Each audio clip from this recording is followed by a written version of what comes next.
Blue-haired cold shoddy ignored my bro completely in the hunter's base, thinking he's the worthless loser he really is. But when they got to the training room and she pointed the Fortnite gun at bro's mouth and told him to scram, he stood on business and dodged the shot with ease at a one-step distance, got close to the bitch and kicked her gun to make her miss again. Baby doll brought out some Kurapika chains and began trying to slash my boy while the hunter admin just observed, but unfortunately for her, this loser is here to farm aura. Blondie baddie even went to her ears and just told her to forfeit. She had no chance against this white-ass boy, but this weirdo blonde hunter wouldn't let someone humiliate his e-girl like that, so he challenged our boy and began sniffing his neck from behind. This dude thinks he's Kahlua or something, but that whole show-off went for about 2 seconds. One dodge and a bomb to the plexus and the dude was folded. The testers and other hunters couldn't believe it, and now bitches are starting to trade sparkles for this dude. But see, this was unthinkable 1 month ago, because at that time, every time bro got to school, this Tamu Eminem would scream for our boy, slap his head, and then hit on his back. Nah, wait, why is he grabbing his hair from behind like that? If I tell the AI to give me the rest of the image, it will ask me if I'm gay. But aside from getting his back blown by Eminem, bro was getting kicked, punched, trashed. When he dropped his pills, these dudes thought it was Viagra and made fun of him, saying it seems it doesn't get up. That was the moment that Blondie baddie appeared and said that she would help him get up if that's the case. Get up off the floor, my brother. Of course she helped our boy stand, but not without saying he's a disgrace, who should do something instead of just getting smacked by these guys every day. What this Blondie doesn't know though, is that soon enough he will clean her moisty dirty hole every day. I'm talking about her sink because he's helping her with the dishes and making sure the whole kitchen is pristine, since they will be living together and this girl will awaken some League of Legends Ahari powers with her 9 tails for grip handle on her back. But back to our boy getting home after getting beaten the whole day by Eminem. He just hides himself in his room, and when his grandma asks, he just pretends he's fine. He sleeps. Cut to the next day. Grandma's making breakfast, and the protagonist sees his face is still completely wrecked. No way to hide it.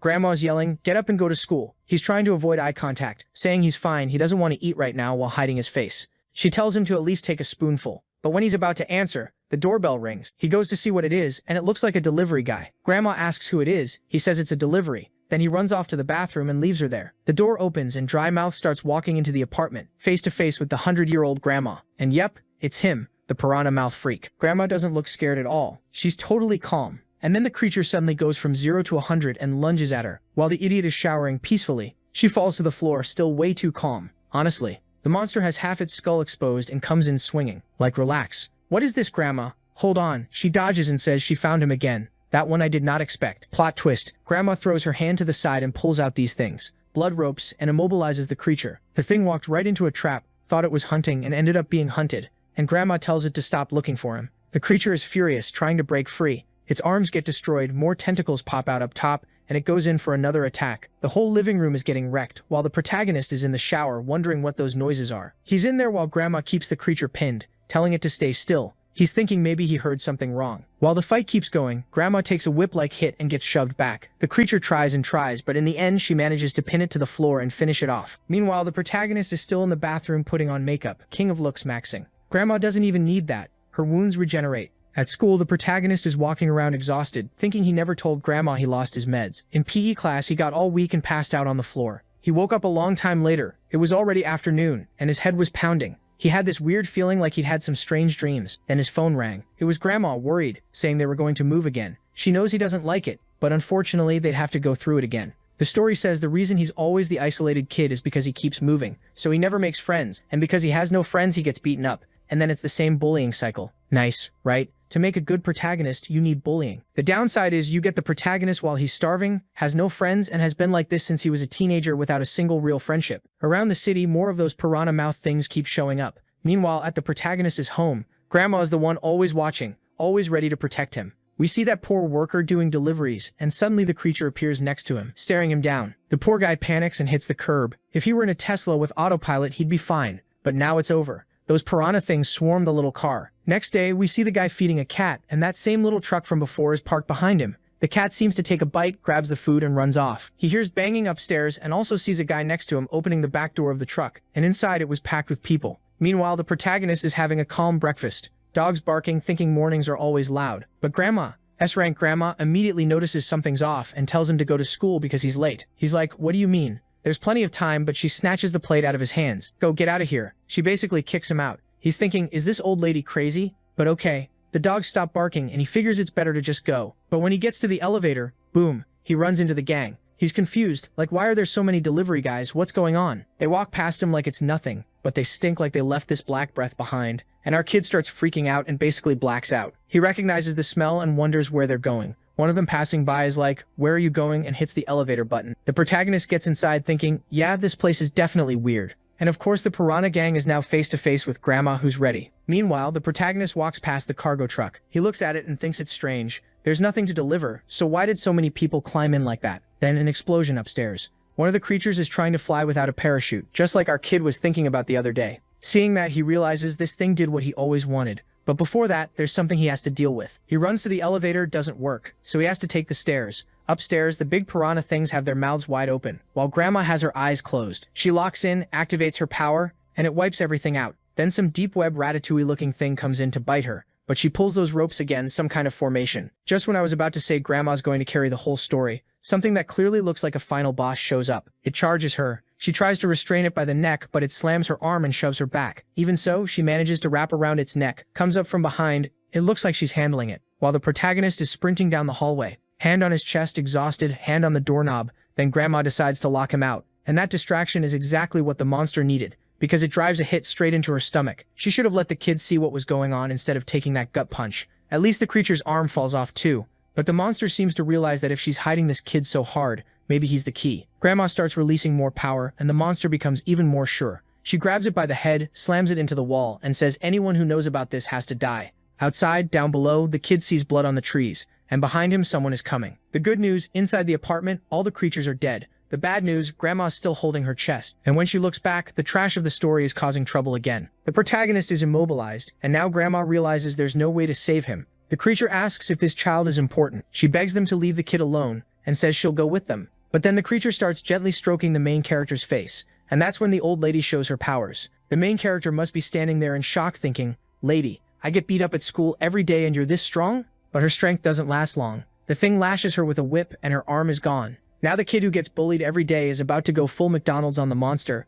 except he gets thrown far away and slams into a wall, while the old lady, now basically just a stump, runs toward him saying, "I'm going to save you." Yeah, sure. Blood sprays, the big bastard smiles, and the main character is furious. He wants to save his grandma, but he gets stabbed too. Brilliant. 1 + 1 really does equal 2. I thought the kid was about to do something. But nope, it's on the old lady again. Now she's there awakening. I don't know, some kind of jujutsu expansion? She flicks her hand and a billion threads appear. Surround the creature, tighten, wrap, tear it apart while the main character is basically out cold, and she collapses beside him. He realizes they might both die there, and then he suddenly blacks out, seeing these creatures and a fight happening somewhere like hell or something. In that fight there were creatures with markings like the ones his grandma had on her face. Then you see his grandma running away with something in her arm, throwing herself off a cliff, diving down and disappearing. The main character notices none of those memories are his, but then he starts remembering things from his own past. When he was a kid, he used to hit other people too. It wasn't just him getting beat up. One time he beat a kid up and the kid's mom came to complain. For a second I thought he was going to hit the mom too, and I was about to say, what a menace. But what actually happens is he gets hit with this psychological shock when he realizes that kid had a mom to defend him while he was alone in the world. While he's in that sad memory, at the same time he's in his grandma's arms with a crater open in his chest. Seeing the cooling system that got installed in him, she realizes she has to do one last thing for him. She says the rebels still ruled this land, and that the passage to reach this world would open one more time. Energy starts building up and she says, unfortunately, she has no choice. She has to give back the weapon she took from him and send the boy to the battlefield. Then she makes a little flame and basically passes him the joint, and those chains he said he felt holding him back, now they snap. A blue power starts surrounding him as he stands up while his grandma starts fading away. No, Grandma, she says goodbye, telling him she loves him. Sometime later, the kid wakes up and realizes his grandma isn't there anymore. Looks like a few days passed because he goes to the police station to report it. My grandma disappeared. The cop's like, who took her? Tell me. He draws a picture. It was this guy, a huge monster. Obviously the cop thinks the kid is losing it. They basically try to drag him out, and the main character realizes nobody is taking him seriously. He goes back home, throws himself on the couch, tries to sleep, but he can't. He keeps replaying that whole nightmare. Every night it's hard to sleep and he's desperate for news, spreading rumors, asking around, talking to everyone. Back at school, like nothing happened, his friends are like, hey, you disappeared, are you okay? But the moment they say that, he feels something weird and doesn't really understand it. Later in PE class, the kid who's always last is suddenly flying. He's Usain Bolt. Everyone's shocked. Nobody can keep up with him. At the same time, he has that feeling someone's watching him. And when you turn around and actually see someone watching you, it's not a feeling anymore. When he turns, it's the redhead and the blonde. She asks if he wants something, if he needs help. He says no and starts walking away. She wants to ask about his meds and he keeps saying he's fine, he doesn't need them. He even stopped taking them. That's when he remembers he hasn't taken his meds since his grandma disappeared. That suddenly gives him an idea and he just takes off, jumping away and leaving. The blonde stands there confused like, yeah, that guy really is crazy. Right after that, the M&M guy walks by, sees her, and instantly gets all love-struck. But then he realizes the girl doesn't like bald guys, and she keeps calling out to Luna, who completely ignores him. Out on the street, the main character is thinking about everything that happened. His body feels weirdly fast and strong. While he's wondering what's going on, he sees Luna working pretty and hard-working. What more could you want? He wonders if he should talk to her since she ignored him earlier. But then he sees an elderly woman collecting cardboard on the street, and it reminds him of his grandma. He stares like an idiot, apologizes for looking too much, helps her finish, stands up and thanks her. But at the store, Luna's shift gets interrupted by those guys showing up. She clearly doesn't want them there. They go, "Hey Blondie, we're here to buy some drinks. You better not ask for my ID because I'm obviously over 18. She refuses, and one of them is about to punch her. That should get someone arrested. But in the end, the two idiots just get kicked out and nothing happens. Then the redhead nudges the other and says, "Look, it's that one who eats rats. Let's make her buy drinks for us." The blonde guy walks up and goes, "Hi, my dear homeless lady. We want you to buy us some drinks. You can keep." Before he can finish, she snaps at them and tells them to get lost. They get mad. She refused, starts stepping on her cardboard, smacking money against her head. The main character sees it, remembers his grandma, and he's not having it. He pulls the old woman away and tells her to leave, and of course now it's on him. Which is perfect, because we need him to throw his first punch already. The guys get in his face. "What? Is she your grandma, you idiot?" He hates it, while they laugh at him getting mad. One of them grabs him by the neck and slams him into the wall, tells the redhead to keep watch because he's gonna beat this kid up, and the main character gets beat up. I thought he was about to have his big turning point, but not yet. Then you see him cracking, like his patience finally snapping. He grabs the guy's shoe and yanks his heel.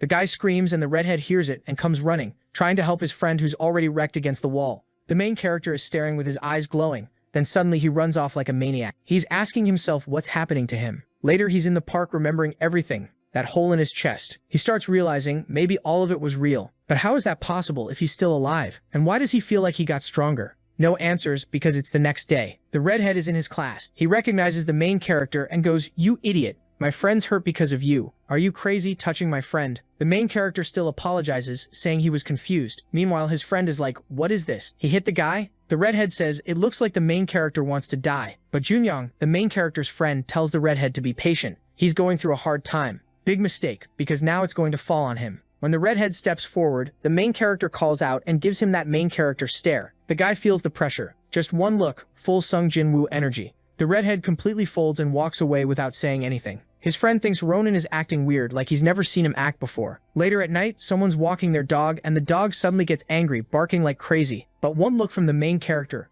and even the dog shuts up. The kid is out on a night walk, goes to an abandoned building, walks in, thinking everything is suspicious. The suspicious one is him, wandering around at midnight in an abandoned place, climbing up. What? Is he going to try flying without a parachute again? Not today. He's just feeling the night air. He sees a metal bar and thinks, "Damn, can I even move this?" He puts all his strength into it and can't. He's relieved. "Thank God I couldn't. If I could, that would mean something's wrong with me." Then he looks back and sees he left the thing completely bent. To prove to himself he really has some new kind of insanity going on, he tries again, puts in all his strength, and for someone who couldn't do it, he suddenly lifts it with one hand. That's it. He realizes he's the protagonist now. Next day, the blonde guy whose leg he squeezed shows up limping. Everyone looks. Look at him walking like that now. He sits down without saying anything. The redhead asks, "Why are you limping? Was it from that night?" The blonde doesn't answer, just looks at the main character staring off into the distance. The redhead yells, "Answer me. What happened?" The blonde tells him to shut up because the kid will hear them. The redhead doesn't get it. "What? Are you scared of that loser?" The blonde tells him to stop annoying him, grabs his books and starts studying like he doesn't want to provoke the main character. The redhead just keeps remembering that look he got and stays quiet. Later at lunch, everyone's eating when the M&M guy comes over saying the boys have way too much food. How about sharing with a friend? He sits down and he actually brought more than them. The blonde is drooling, wanting everything he has, then looks to the side and sees the goddess Luna walking by. He tells her, "Sit here with us, come on, eat with us, I'll give you some of my chicken." She walks past without answering. He realizes every time he gets completely ignored by her. And Luna, she's not a dog, but she's got a sharp nose. The main character barely awakened and she already wants to stick close to him. She sits down after ignoring the other guy who's now angrily chewing his food. Clearly this isn't going to end well for the main character. He gets slammed into a wall and they demand to know how that idiot broke the blonde guy's leg. And really, he's pressuring the blonde, punching the wall and everything, forcing him to explain what the hell this story is. Then that girl gets involved again. She pokes at them and says they're hesitating to go mess with the main character now. Before they loved beating him up. Now they're scared. Eminem tries to keep it light, says her joke is funny. But she crosses her arms and says he really does look scared. He hesitates and says there's no way he'd be scared of that loser. She steps closer and says she can smell fear. He's basically panicking. For some reason, she clearly wants him to go fight the main character. It's obvious. Then it looks like she messages the main character telling him to go to the back gate after school, or he'll be bullied forever. The main character doesn't really get it. The only obvious thing is there's about to be a fight. Looks like the whole school is going to find out they want to humiliate him in public. Eminem is already stretching and everyone wants to watch. He steps up face to face and tells the main character not to make it boring and to hold out for a bit. But the future Sung Jin-woo is furious, fist clenched. People around them are saying it'll be funny to see him get beat up today. And the idiot Eminem wants to show off since everyone's watching, so he says, listen up, this guy is pathetic. That's why I'm going to let him hit first, just so you can see it won't make any difference. Jun Yong and the blonde guy realize that was a terrible idea. Eminem looks at the main character and goes, so, are you going to punch me or what? Making faces, showing off his ugly gums. Then he gets blasted before he can say anything else and drops to the ground. Teeth go flying and everyone's staring with their mouths open, while the blonde guy is thinking, yeah, obviously. The guy goes sailing like he floated, and lands way off in the distance. Yeah, but the main guy isn't done. Not even close. He grabs him by the neck and forces him to stand up like we're just getting started. Right then, everybody got chills. The main guy is staring him down, eyes locked in, hands smeared with blood, and the other dude is completely wrecked. He steps in real close for some reason, while the guy's trying to say he needs help but nothing comes out. Meanwhile, that blonde girl, the troublemaker who started all this, was just up there watching. This was exactly what she wanted. Yeah, you little menace. Later that night, the kid's heading home when out of nowhere someone throws a backpack at him. It's his only friend who suddenly wants to be a real friend now, like he's not embarrassed to talk to him anymore. He's super curious, trying to figure out what happened, why he's acting like this, what changed so much, but the main guy just says it's nothing. Still, it gets in his head, and those thoughts distract him because it's obvious someone's watching him the whole way home. He gets there calmly, turns on the light like it's no big deal, and then holy crap, he looks up, and there's a flying cockroach. I thought it was about to lunge right away, but the thing's smart, just waiting. The main guy throws a plate straight into its jaw. The thing tried to set a trap for the hunter, but of course it immediately charges. He dodges, grabs its arm, and twists. Brutal. Snaps it clean in half, no mercy. The kid's ice cold, already ripped the arm off, and the poor creature freaks out and tries to run outside. The main guy comes down from above, stepping across the air conditioners, and kicks it so hard it explodes on the ground. But when he gets down there, there's only blood. The creature's still trying to escape, wondering what the hell this is, why this human is so strong. But the kid's already leveled up. He's right there beside it, staring it down. Suddenly a big chunk of wood comes flying at him. He smashes it, and then he sees the creature on top of another building. Out of nowhere, he pulls an umbrella out of absolutely nowhere, launches it across the distance, and pins the creature through the chest. It's impaled. He walks up, wanting to know what that thing is doing there, and what it has to do with his grandma disappearing. The monster seems honest, and says the creatures they sent to hunt that woman never came back. The main guy realizes it knows something, twists the umbrella and tells it to explain why they were hunting her. The creature screams, agonizing, and says they're looking for some kind of key. The main guy doesn't get it. What key? The monster says it's obviously the key that leads to the other side of the portal. And since the kid is a demon, he should know. He's completely confused.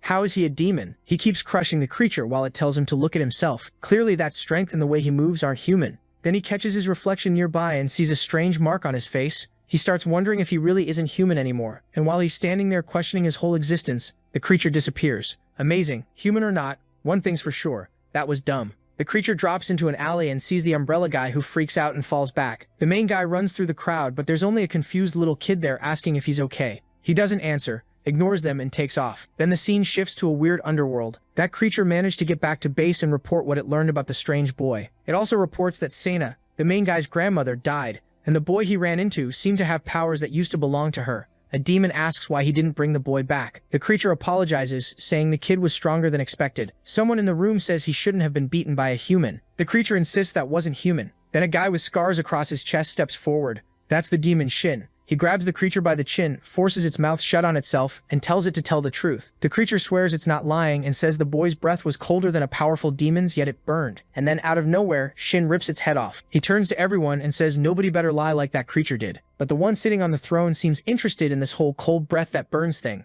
Another creature says that might be proof the first king is still alive. Humans and demons have been fighting each other since medieval times, and every time the passage opens and they come into contact, war breaks out. But it's been thousands of years since the portal last opened after the last war. That's why to humans, demons became legends. Nobody believes they exist anymore. Still, it was inevitable the gates would eventually open again. Back in the main guy's world, he runs to the police station because they told him they found images of his grandma. He looks and it really is her. But how is that possible? In theory, her body got pierced. We saw her disintegrate right in front of us, so it makes no sense. He asks where it was, and the police say it was at the place where people buy medicine. Immediately, he remembers his grandma used to give him those meds, and he takes off running. On the way, he thinks, if she bought those meds all the time, she probably had a supplier. If he finds the supplier, maybe he'll find out where she ended up. After searching around, he spots a guy who looks totally not suspicious at all, with glasses sitting on his head. The guy turns around and asks who he is. The main guy just says his grandma's name, and the guy tells him to wait there. And like an idiot, he waits. Waits so long he realizes the guy played him and left while he stood there. So he sprints after him and catches him mid-escape. But the kid's basically using demon cheat codes now. One step on a wall and he's already face to face. The guy goes to kick him out of nowhere, but the kid doesn't want to fight, and they end up squared up. The guy asks who he really is. The main guy shows the little bottle and says he's Santa's grandson, the one who bought medicine here. Then the guy starts explaining what the medicine does. It's a drug with a ton of side effects that blocks demonic strength. Creatures who escape the underworld and want to blend in with humans take it, so nobody notices. And the old guy seems to know something, because he wonders if this is the kid the old woman brought. The main guy asks him to tell his grandma's story. The guy says she was one of the greatest warriors among the demons, part of some royal guard that served a certain empress. But the king's younger brother, a guy named Kun, decided to build an army to invade the palace and destroyed everything. In the end, thousands of demons, humans, and others died. Only a few survived, and the ones who made it out alive hid in the human realm. And his grandma was probably one of them, along with many others still hiding out. On top of that, the guy knows she had something everyone was hunting. The older guy asks what happened to her for him to come all the way there, and the main guy hesitates before admitting she passed away. A little later, the kid's a mess on top of a building, looking down, wondering if he'll be able to kill the demons who took his grandma from him. Big power comes with big responsibility. Meanwhile, in the demon world, they're searching for survivors.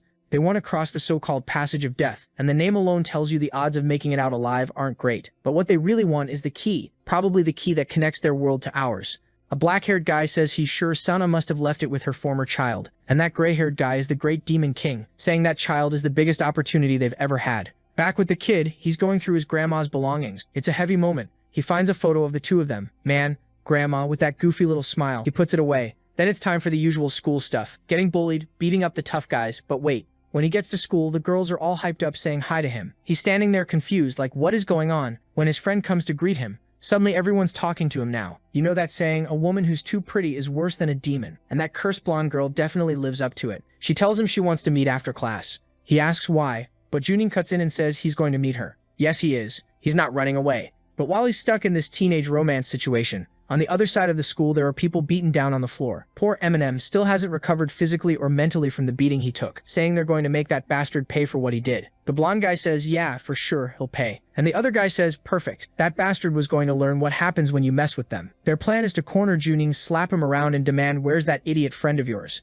Juning tries to play the nice guy, but then he gets stomped in the ribs, his hand gets crushed, and they yank him back by the hair. Brutal. But then Juning hits back, straight to the cheek, and Eminem loses it, like he's got a demon inside him for real. He throws Juning into the wall. A while later, the main guy is in class thinking about all this demon insanity when he notices, wait, where's the guy who sits in that desk? And the bullies aren't here either. They're definitely beating him up. When he goes out to find his friend, boom, he runs into him all messed up. Jung tries to act tough. Nah, it didn't even hurt. You're crazy. They beat me up. I cried. I stumbled back here, but I'm fine. The main guy hates hearing that. He stands up and asks where they are. But Junjung, like the love interest in a romance movie, goes, no, you don't need to get revenge for me. It's fine. You don't have to solve everything with violence. The main guy just watches, knowing Junjung says that, but he's probably sick of getting beaten up, just like the main guy used to be. At the end of class, the skirt-wearing demon girl comes up to him, but he's using that reverse strategy that always works. The more he ignores her, the more interested she gets. But then there's this trio of school idiots walking home, when some hooded guys stare them down. They're confused,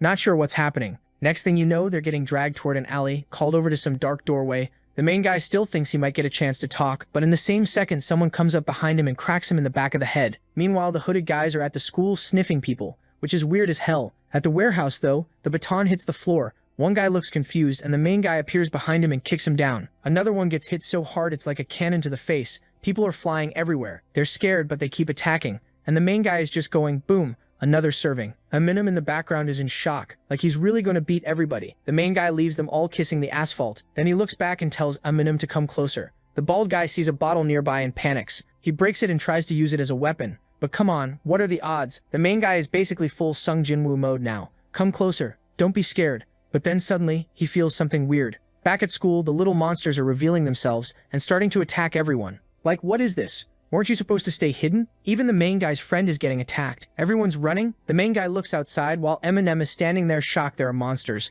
and also kind of relieved he's not the one getting beaten up. Or almost, because the main guy turns his back for a second, and Eminem tries to swing the broken bottle at him. But the kid pulls a slick move, just shuts the door, and the guy smashes into it like an idiot. He starts yelling for him to open up so they can talk it out, but the kid locks it and walks away. Meanwhile, one of the teachers is heading toward a classroom. What's that noise? What's going on? He looks in and sees people getting completely devoured, human fluids flying everywhere, and then he gets blasted in the chest and another monster comes in. The skirt demon girl is in another part of the school, but she can tell something's happening nearby. She runs toward it. Face to face, a creature lunges at her, but from her skinny little body she pulls out a rope, wraps it around the thing's neck, jumps onto its back, yanks hard and rips it off. Insane. She took it down with that rope like it was nothing. Meanwhile, there's another creep sniffing a student's neck, grabbing him from behind. What is this? Seriously. This is like the Diddy apocalypse. Get out of here. I'd be in shock too, just like those kids. Like, come on, run. Holy crap, are you out of your mind? Then the main guy shows up and sets off the alarm. One of the monsters notices and immediately turns toward him. His plan was to start drawing all the creatures to himself,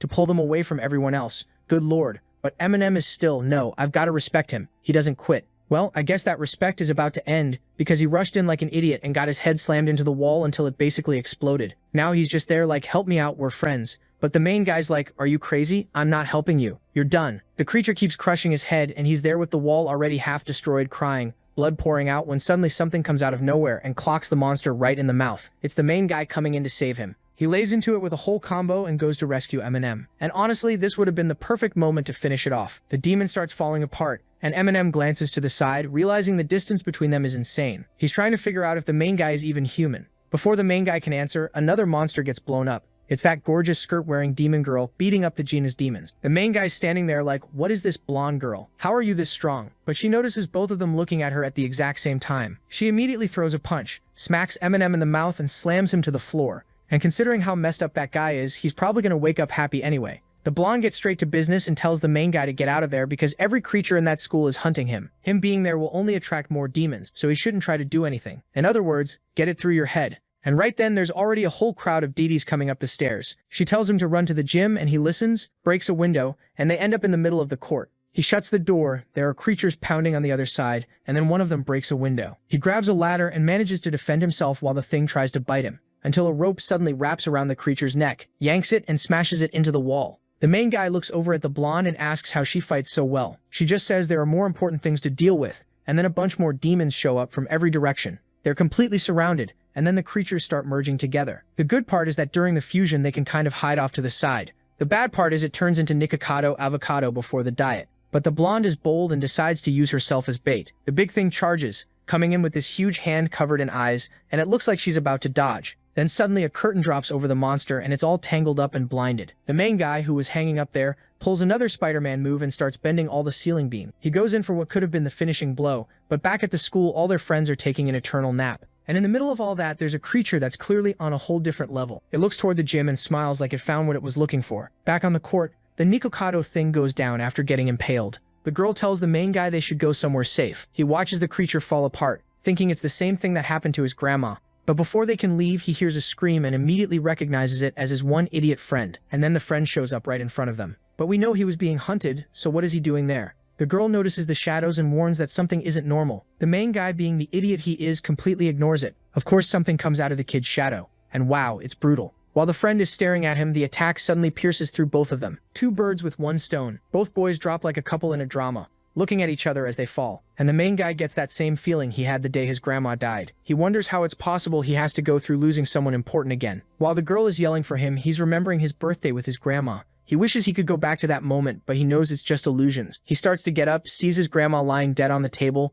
and when he grabs her arm, she crumbles away. Suddenly, he's in this blue void. Some hidden power starts showing. Fire, lightning in his eyes. The demon looks scared, and even the girl doesn't understand what's happening. The main guy is glowing like he's in Dragon Ball mode, with that power that freezes harder than any demon. The creature in front of him turns into a giant popsicle. In the same second, he just reaches out, shatters everything, and seems to pass out. Next scene, he wakes up again. He says the bed smelled way too good. Then he walks around the house and sees it looks like a luxury mansion, but the place is completely sealed. In other hallways, he finds an area full of weapons, axes, and a bunch of weird stuff. It clearly looks like some kind of war setup, and that makes him nervous. He grabs an axe and starts walking down the corridors ready to attack, but then he sees it's the girl. And honestly, she's more dangerous than any demon, so he probably should have finished her off right there. A little later, he's just spacing out while she finishes her shower and comes out in this casual, super Korean-style outfit. He's still wondering who she really is and how she fights that well. She says she's more impressed that he didn't die. Even though he survived that injury, he could still drop dead at any moment. It's crazy he made it out of that. He's sitting there all awkward,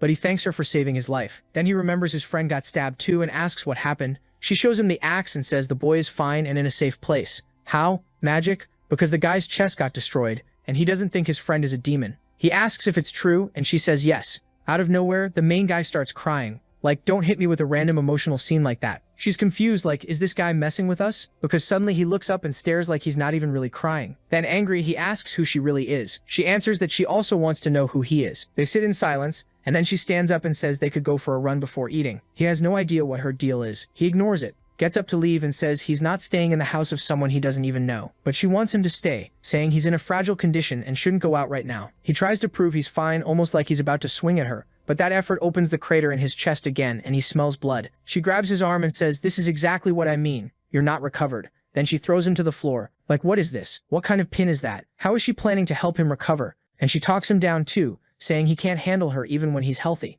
And that's why, from now on, she's going to be his guardian. He's totally confused, and she stands up, telling him to get up. Then she notices smoke behind her and realizes the food she left cooking burned because of all the nonsense he's been causing. He apologizes for distracting her while she was chewing him out, then asks if she has any ingredients. She hands them over, and he starts cooking like he's on MasterChef. He's talented, like he's used to doing it at home. And she's just watching him from the side, giving him that sideways look. What they don't know is someone recorded a video of that whole mess at the school, including footage of them getting slammed to the ground. Good for the main guy that the police and authorities already wiped it from the internet. Just like real life, everything's censored, the government deciding what we get to watch. But even if the kids from class don't know, there are important people in a meeting trying to figure out how they're going to deal with this. There were too many survivors, and the truth could spread. The leader with glasses immediately orders them to find the boy, and then they'll decide what to do. Back with the main guy and the blonde, he's getting emotional talking about his grandma and how she was such a good person, while she just watches and tells him to relax because he's safe now. Yeah, no, whenever someone says that, it's over. That place is about to get destroyed. He comments that her house is full of weapons and axes and asks what's going on. And does she know about demons? Obviously she does. She saw Nikocado transform and didn't even react. So the blonde says she'll explain everything, and takes him to the front of the defense organization building. He asks if this place is really secret considering how huge the building is. She says just because nobody knows the organization exists, doesn't mean the building has to look hidden. Basically, people don't really know what goes on inside. When he goes in and walks through the halls, everything looks normal. While Luna explains that the war against demons has been going on for centuries, they get into an elevator. Suddenly a small hand appears and a blue-haired girl steps in. She doesn't say anything, just comes in all dark and silent, while Luna puts her hand on the scanner and enters her password. The elevator suddenly starts moving insanely fast, and the main guy realizes wherever they're going, it's definitely something secret, and the blue-haired girl is just staring at him, and he has no idea why. After a while, they reach a place with scientists and people running tests, and they pass through a huge gate. Luna goes up to the blue-haired girl and says they've seen each other enough times, so how about she introduces herself? Meanwhile, the main guy's like, what the hell is going on? He looks up and notices a ton of cameras filming everything. In another room, that glasses guy is watching, saying they've arrived and it's time to begin. The blue-haired girl gives a cold look, walks to a table, and sets down her guitar case. Except she's clearly not carrying a guitar in there. The main guy realizes it's a weapon. But what was that purple thing she had loaded into the gun? She sets it up and suddenly points a sniper at his head. Luna yells, asking what Eren thinks she's doing. Eren asks if Luna seriously doesn't know. The boy should have been on guard the moment he saw the weapon. The main guy doesn't understand anything, but it's obvious she's dead serious. Luna yells at the glass, saying this isn't what they agreed on. It's like a kaiju movie scene. Eren says it's not his fault, so she can only apologize, and then she pulls the trigger. The shot comes straight at him, but he has crazy reflexes and dodges. It was just a test because the old guy upstairs said he passed the speed test. Eren doesn't like that and fires 2 more shots, but he closes the distance before she can shoot again, showing how flexible he is. One shot blows up the ceiling, and it's clear if that hits him, it'll leave a crater in his body. But since he already survived 2, it doesn't seem like his biggest worry. The smoke makes him back off, and out of it come 2 weapons that almost take his head off. He realizes it's like an axe blade tip connected to a chain, but he's trying to understand why he's being attacked out of nowhere. He doesn't have time to figure it out. She keeps the combo going, and all he can do is dodge. While he's almost dying, the old guy is watching, saying the boy's defense is impressive. But why isn't he attacking? Eren fires 2 more right as he jumps and comes in to hit him from behind. But she does something. One blade hits the other and changes the trajectory. So there was a hidden blade inside the other one, and he didn't see it coming. He barely slips past it, has to land twisted, slams his back on the floor, and then Luna rushes in and grabs Eren, telling her to stop right now. She warns that if Eren attacks him again, she won't just stand there. Then someone in the room says the test is over. Eren pulls her arm away from Luna and walks out, while the main guy is left confused. But you can see her hand is injured. A little later, the main guy meets the old man who asks why he didn't fight. Is he trying to hide his strength? The main guy doesn't answer, while Luna says that test was way too intense. Why did they attack him like that without warning? The old man says it was just a test to measure the boy's physical abilities. Luna says he's still recovering, but the main guy answers that he preferred to just dodge for now. Otherwise, that girl was going to get hurt. Hey, calm down, Sung Jinwoo. Now you want to farm aura after doing absolutely nothing? Even the old guy says he's underestimating the girl, and he can be sure she didn't go all out either. I mean, it should be obvious, but he must have realized he's become a target for demons and monsters. And from the records they have, it hasn't been long since he awakened his abilities. The protagonist says, yeah, it really hasn't been that long. Then the guy explains that lately the creatures have been more and more determined to cross into this dimension. Their plan is to get rid of all ability users first, like Eren, like Luna, like him, because people like them are the biggest obstacle to them taking over humanity. So the kid can't just stand around doing nothing. The old man says that the protagonist doesn't answer, and Luna kind of steps in to tell the old man, you can't dump that responsibility on him. But the guy cuts her off and says he needs to remember that if they do nothing, the world is going to be destroyed. And besides, they provide weapons, training, and any support they can. On the other hand, if he wants to receive those things too, he'll have to prove his worth face to face with the old man. The moment he says that, a woman appears on the monitor, saying there's something really important the captain needs to see. He straightens his suit and leaves, saying he'll explain the rest later. Then out of nowhere, the protagonist asks if all the demons had to die. The old man answers that coexistence has already failed for countless years. Yes, every single one of them needs to disappear from this world. Scene change. The protagonist is walking with Luna, noticing that after all that, she seems kind of down. Up ahead they see Eren, 19 years old, thank goodness nobody's going to jail today. Then he asks if Luna is like that girl, like those human fighters. She explains that yes, since she was very young, she's been coming to this place to develop her combat skills. But he should know that Darren is not someone to mess with. The protagonist says Luna's the same, remembering her house full of weapons. But she says no, when he sees her fight for real, then he'll understand. And she tells him that if it were her, she'd refuse the offer they're making him. He says he seriously doubts that. They're in the middle of that pointless back and forth when someone rushes by with a stretcher, panicking, yelling to check the heartbeat and vital signs. That grabs the protagonist's attention, and he starts wondering who that person is and why he feels like he knows them. But then the scene completely shifts to the demon realm, where a human is practicing techniques, gripping a huge red sword. Fire in his hand, a slash, a mountain getting destroyed. Someone approaches and says they heard that once again nobody came back. The guy kneels and says yes, that's true. But they still have some soldiers available. They don't need to rush, their time will come. That's for sure. The demon master replies to Chen that he doesn't understand. They don't have all the time in the world either. Soon the entrance will open, and they need to be ready. Next chapter, there's a human in a little shop. It's the potion seller, and he says he was looking for the boy. The protagonist comes closer and says that unfortunately he moved out of the area. The old man immediately asks if he wants that potion. The protagonist says yes, but at the same time does he also want his demon side to be discovered? Wait, so he wants to use demon powers without his demon identity being revealed. The old man explains that the only way to do that is to learn how to control that energy inside him. First, he has to be able to control his outward appearance. The protagonist says he'll do anything to learn, but the old man tells him to wait. He lowers his hood and warns him this isn't something you learn in a day. It takes a long time. But if he's really willing, he should come every day at dusk and he'll help him. Back at school, they're talking about how the academy area that got destroyed has been rebuilt. Also, everyone thinks it's weird because all the internet videos disappeared. Yeah, government censorship. Looks like school doesn't matter anymore because after that we're already back with the protagonist leaving the blonde girl's house. She's bossy as always, trying to control his life, wanting to know where he's going. He answers that he's going somewhere. She stands up and tells him to think carefully about where he's going, because he needs to remember he's being hunted. But he says he's sick of just staying there. Thanks her for worrying, but he's leaving anyway. She stares at him and says she doesn't care, he can do whatever he wants. Now we're outside with the old man who tells him to follow. The protagonist looks at the abandoned place and wonders if that's where the training is going to happen. The old man says yes. The less attention they draw, the better. The protagonist thinks the place is going to collapse. Then the old man says it's not exactly there, and shows a secret passage. They go down a staircase, and the protagonist keeps thinking that every place he discovers these days is secret. Then standing in front of a door sealed by a stone, the old man says this is where they'll train. He thought the old man would just punch the stone until it broke, but no. The guy activates an aura, draws some pentagrams or whatever, and the place opens. Seriously, old man, there are a bunch of secret places under the city, and their training is going to be a straight-up, honest 1v1? He thought it was going to be some sitting meditation cultivation thing, but no,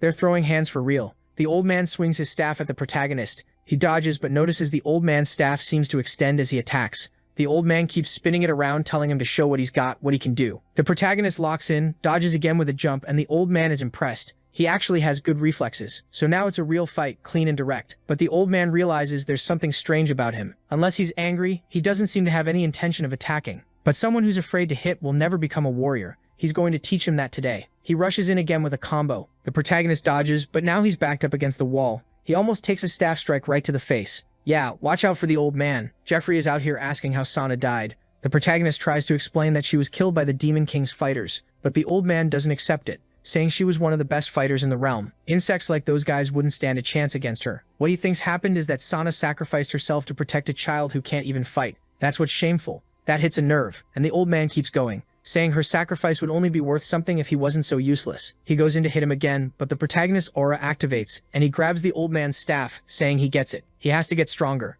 because he carries the responsibility of his grandmother's life. The old man is shocked. This kid stopped my staff? Interesting. And he notices he has that icy breathing. Everyone talks about it. It was the mark of the eldest son, so he understands that this is the power Sana brought into this world, and it ended up with this child. It must be connected to that whole thing about him being the key, but we won't find out now, because the next chapter starts with a castle in the middle of a mountain. The story says monsters have long yearned for the human world, but our people have managed to keep them at a distance, and one thing is known: if demons can come to the human world, the reverse can happen too. That's how humans eventually entered that world. But unfortunately, their plan failed. Most humans who went to that other world had their bones completely shattered. The moment they arrived, here comes the twist. The demon king Kan, who wanted peace, helped a human woman who survived. And that led to something nobody expected. The demon king and a human fell in love. Like out of nowhere, it turns into a romance. And they had a Baphomet Jr., which has to be our boy, no doubt. A kid who's half monster, half human. The old man is sure this kid is Kan's son. The person Santa saved from that place was this kid.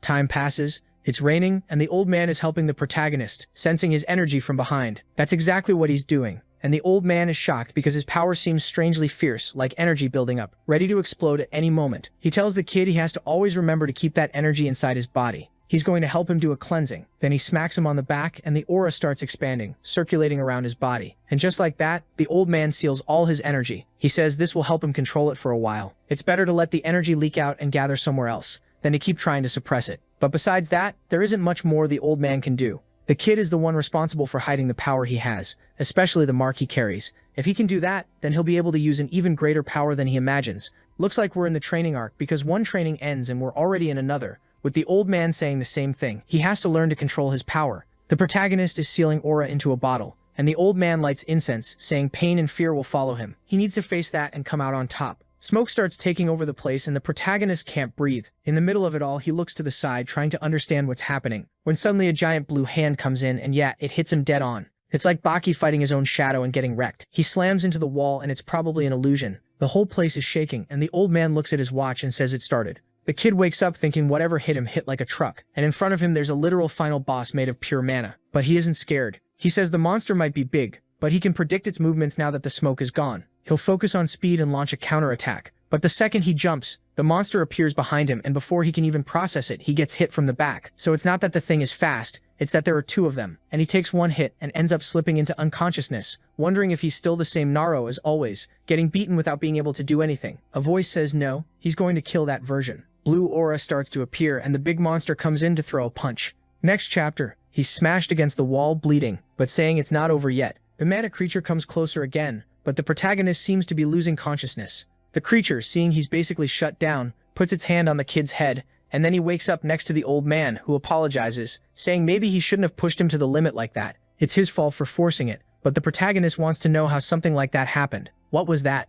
What were those creatures? The old man only says the kid's power went out of control. Then the protagonist suddenly gets emotional, like genuinely sad. I failed again. I'm trash. I'm filthy. I'm good for nothing. The old man agrees, but he tells him not to die because he still has a lot to do in this life. Then the scene changes to a castle, lightning crashing outside, someone by the window saying storms have reached the northern lands. The places where demons can live are getting smaller every day. Food is getting scarcer. More and more demons are being forced to kill each other, and now they're wondering when the day will come that the passage to the human world will open. How long are they going to trust Chen's words? The old man just gives a look and the bald guy apologizes, saying he believes, but then the king orders them to bring Chen there. They're going to talk. Looking out at the horizon, he knows the lands where demons live are becoming desolate. Time is running out. They can't delay this anymore. In front of a vortex of energy, someone approaches Chen and says Kun is looking for him. Now that I remember, Chen is the protagonist's father. Or is Kun his father? The bald guy asks what he's doing there, if there's a problem, anything he can do. But the guy just smiles and says it's nothing serious.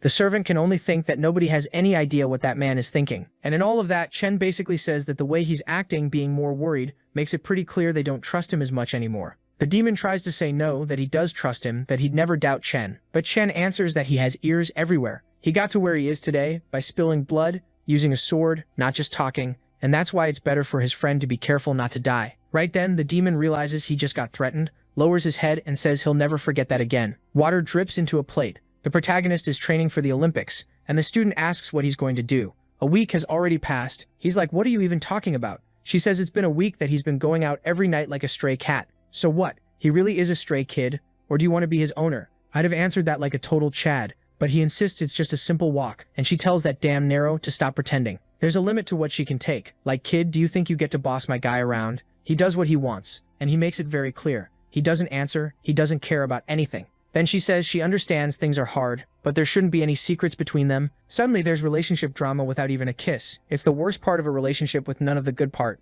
What is going on? And he asks, what relationship do we even have? She turns around like, why are you asking that? He kind of implied maybe it's romantic, and I think she got confused. Nothing happened apparently. Because we're back to cave part 2. Hood on his head, he shows up saying he's ready. The old guy is up there like a monkey on a branch, stares at the kid, slams a huge hand on the big piece of wood, and suddenly those soul jars come down. He tells the kid to remember that everything he sees there is made through his power. This test is to make sure he won't lose his mind when he's using that power. Then a blue punch comes flying in from the side of the protagonist, disappears and is already behind the creature. While he's in the air, the old guy is in his ear yelling at him to control that power, thinking it's insane that in just 1 week he's already evolved this much. It was so fast it was starting to make him a little scared. This kind of growth wasn't something to take lightly. Only someone who inherited power that once stood at the top of the world could evolve like that. The protagonist is surrounded by flames on all sides. There's the speed one, the strength one, the ice one, the barrier one, and the hot one, which is the immortal flame. The protagonist says those are manifestations of his power. Like, what do you mean? Explain that properly. But he warns that he's there to destroy them all and dominate them. The immortal one is there with her arms stretched out, sending a flame his way while he takes a quick breath. In the same second, he rushes straight at her, at full speed,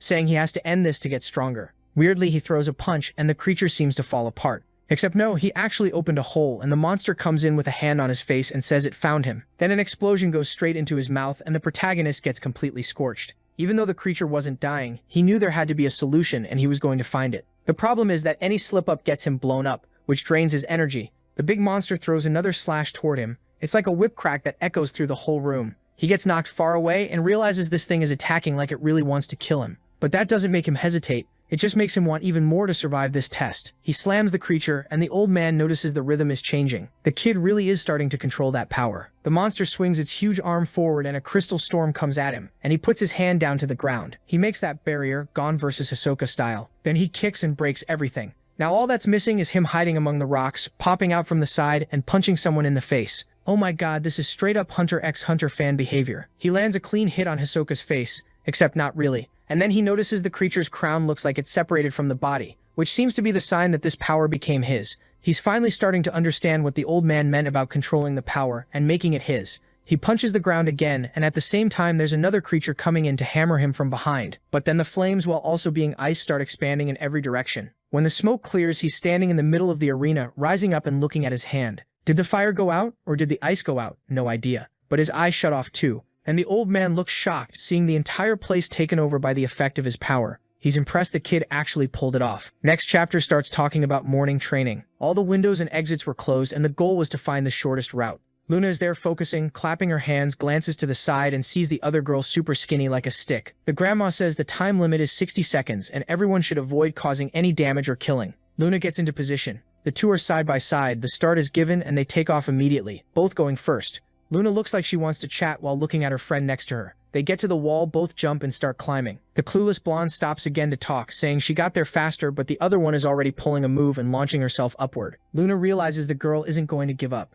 Meanwhile, downstairs, there's another girl with pink hair saying this is easy for her, until the camera announces that no tools like that can be used. The two are competing, and the guys below are impressed, saying they're exceptional. Even better, they see each other as rivals, but the old man wants to know, what about that boy from before, where is he? The guy with glasses finally gets his name revealed. He's the M1 leader, Jae-hyuk, and Sohwa says there's something they need to see. Walking along, Jae-hyuk tells her that even though the kids are training well, they need high-energy weapons. It's the only way to avoid casualties. Then they pull back a curtain, and I think it's the protagonist's friend who's still passed out. They're surprised he's still recovering. But Sohwa says there's something she wants to check. When they entered that gym, this kid was dead. But when they went to clean up, they detected activity in his chest. That's why they brought him along with the rest. Jae-hyuk, wait. You're saying he's alive now, but he was clearly dead before? And she says yes. If they stop giving him the drugs that keep him asleep, he'll definitely wake up. But it's dangerous because they don't know exactly how he survived that. Yeah, I also thought it was weird he lived after having a crater in his chest. I didn't say anything, but okay. And look, his finger is moving. Is he hearing everything? Another day passes and our protagonist, as always, goes out at dawn, leaving his wife at home. The old man on the branch is thinking that this time, the power he witnessed went beyond what he could even imagine someone being capable of. And the strangest part is that the kid gained control of it all. Maybe it's time to test that.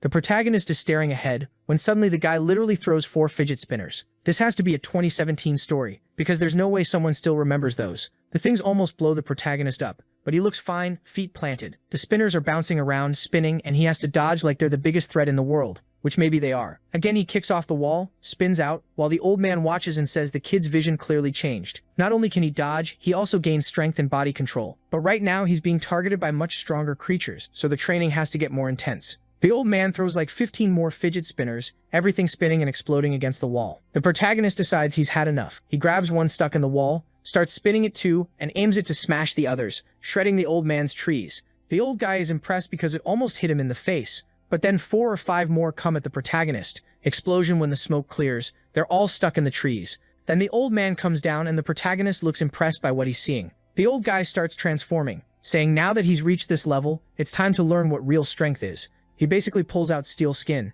saying the next challenge is for the protagonist to knock him out. I don't know how I didn't notice the obvious, but the old man is a demon too, one who escaped that world, and he tells the protagonist to hit him with everything he's got. The protagonist with his 16 IQ sees the guy got bigger with silver skin and wonders what kind of power that is. He goes in, punches him in the chest without thinking twice, but his fist just bounces off. The old man says, now it's his turn, and smacks him in the chest with an open palm. The impact blows up the wall behind him. The protagonist gets launched. In a second, the old man is right in front of him, saying now he'll understand the difference between them. Another blast, but the protagonist manages to grab his arm, while the old man tells him to give up, saying he'll never even scratch him. The protagonist who was holding on suddenly loses his grip and the guy grabs his face. The whole place shakes, and a while later the protagonist is there by the destroyed wall. The old man had to step back though. It looks like the protagonist actually crushed his arm a bit, but he warns that now he's going to take it seriously. They stare for a second, both vanish, reappear face to face, punch to punch, a straight-up brawl back and forth. Come on, it's been 10 chapters of leveling up, it's time to get back to the real fight.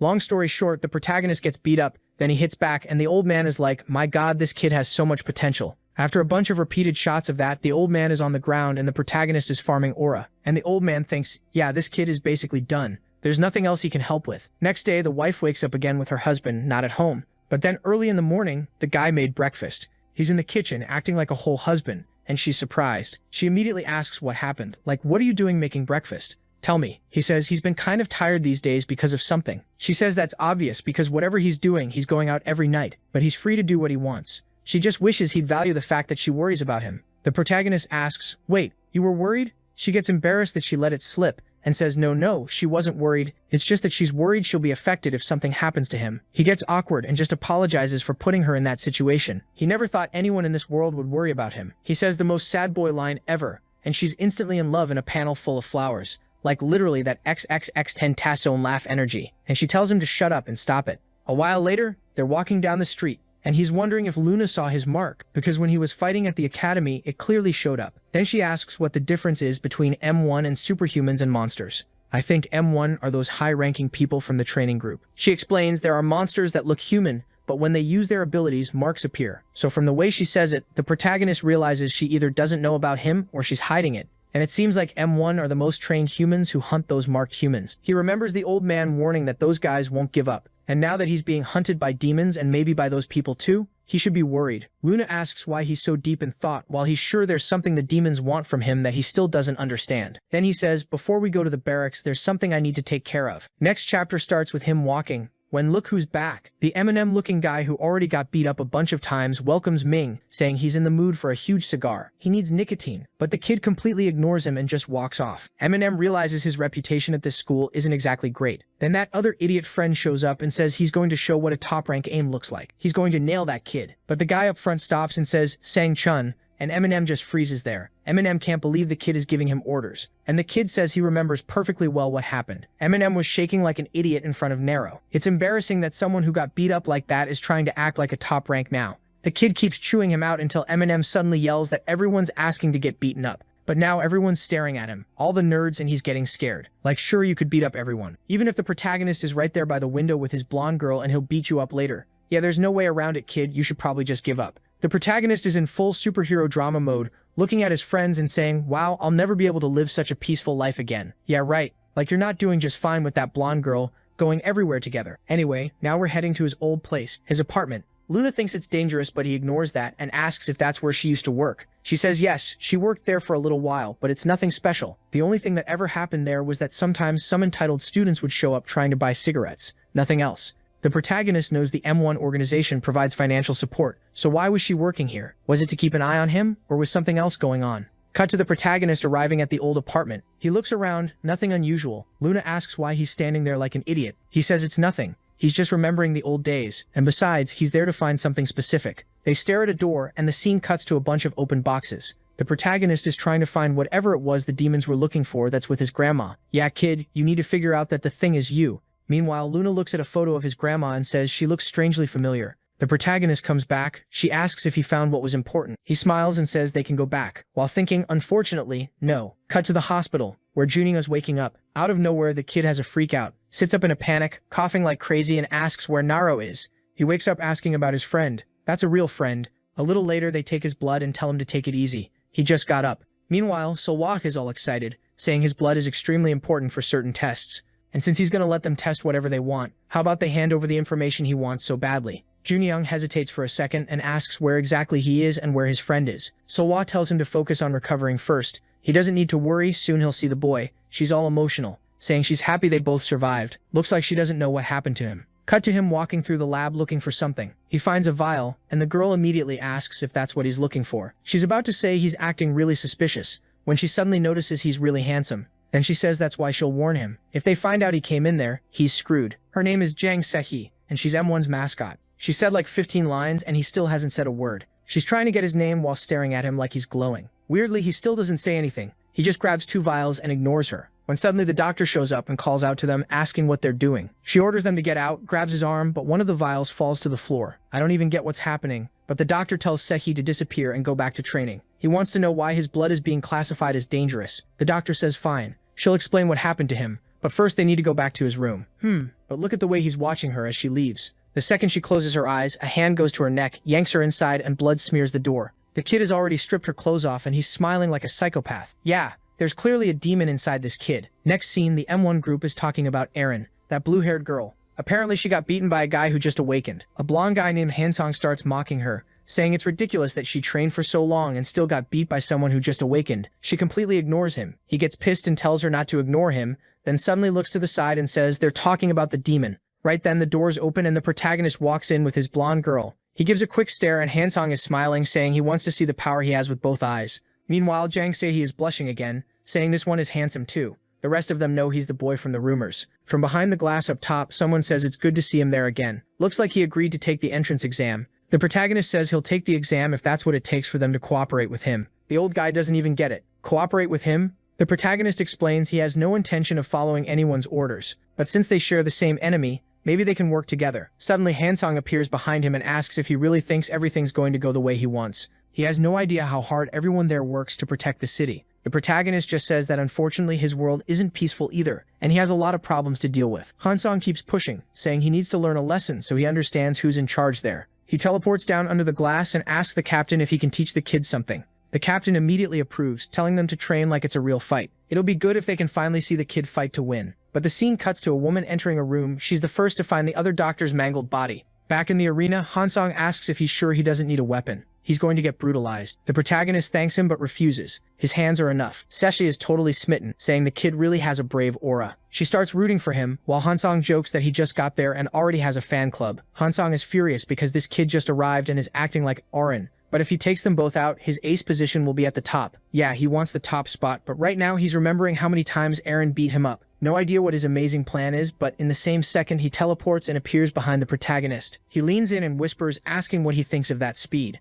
When the protagonist turns, Hansong is already in shadow clones all around him, saying he must have realized it's impossible to see him. He goes in to throw a punch, then the protagonist, like it's nothing, lands a clean hit right in the middle of his head. Hansong faceplants, and the protagonist, completely bored, eyes half closed. Solho asks if the kid really attacked with his eyes closed. The old guy says, when someone moves too fast, vision can get in the way more than it helps. But obviously closing your eyes to focus and still hit a target like that isn't easy either. The kid awakens some kind of sixth sense that's stronger than his eyesight. Meanwhile, the protagonist notices the mark didn't appear this time. He's confident he'll be able to control it, meaning pretty soon he's going to lose control. Aaron, watching from the side, wonders if this kid has changed since the last time they met. While all that's going on, Taro Junyoung is standing by the door just listening. Seriously, why aren't you running? Aren't you the demon? And then another victim shows up calling for him, asking what he's doing there and why there's blood on his clothes. The kid turns around and the guy notices he's wearing someone else's badge. How dumb can you be? You could have flipped the badge around, genius. But the kid's smile disappears. Cut to that underworld guy holding a little dragon in a jar, yelling, "Ugh, it's pregnant.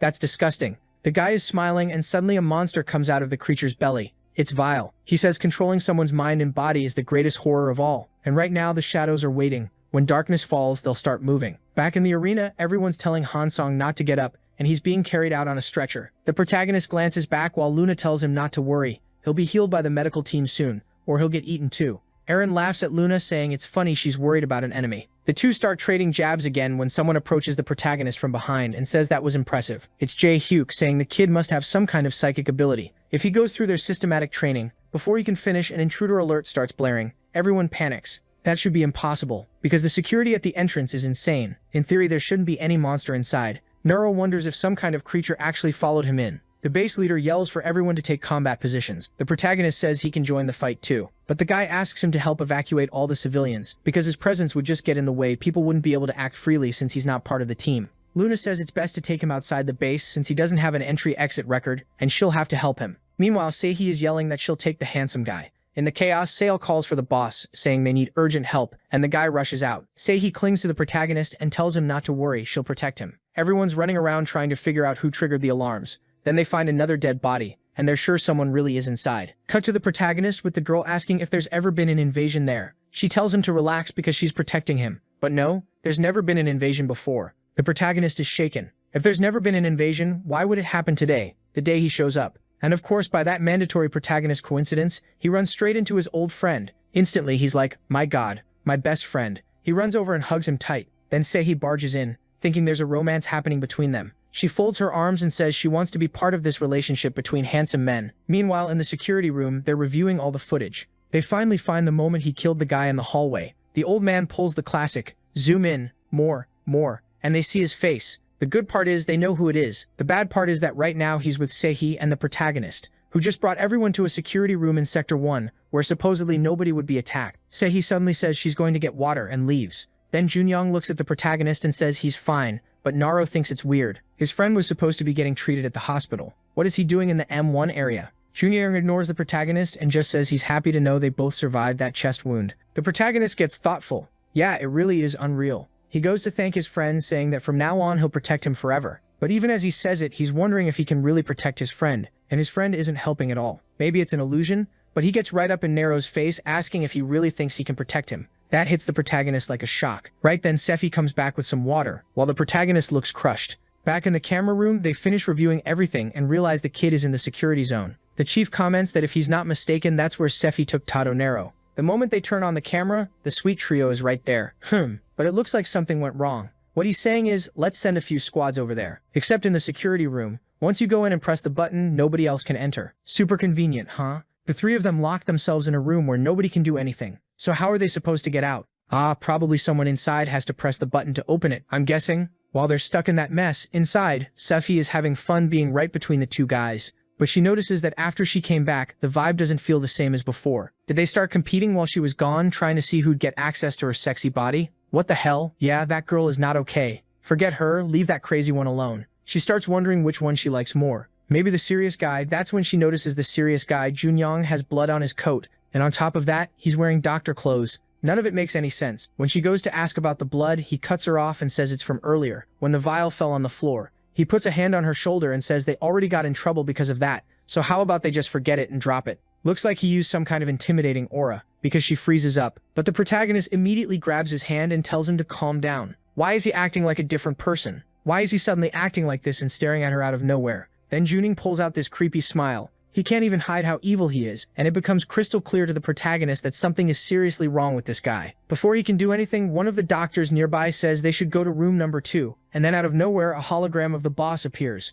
warning them that the intruder is right in front of them. It was Juning. The second the protagonist hears that and looks at Sihine, Juning is already coming in to smash her in the head. The poor girl is totally spaced out. If the protagonist hadn't rushed in and grabbed his arm, she would have been done for. The protagonist demands he answer who he is, but Juning just keeps smiling like a maniac, and the only thing the protagonist is sure of is that this isn't his friend. That's when Sihai decides to go on the offensive. She comes in with Vi-style fists and throws a huge punch. It looks like it lands clean, but the guy disappears. Even the people watching the cameras couldn't see what happened, and they figure it's probably the same monster that invaded the school that day. Right then, the woman is sure that creature has parasitized Junyong. They ask how she knows, while Jahyuk already believes it, and says that if the creature really is parasitizing him, then they need to be careful around everyone. The problem is, they've now brought something that dangerous right into the middle of the base. Still, Jahyuk seems confident Nero will be able to handle it. Back in the fight, Junyong shows up in front of Sehee again. Before the protagonist can do anything, Junyong laughs and hits her dead center. The protagonist goes to hit back, but Junyong disappears again.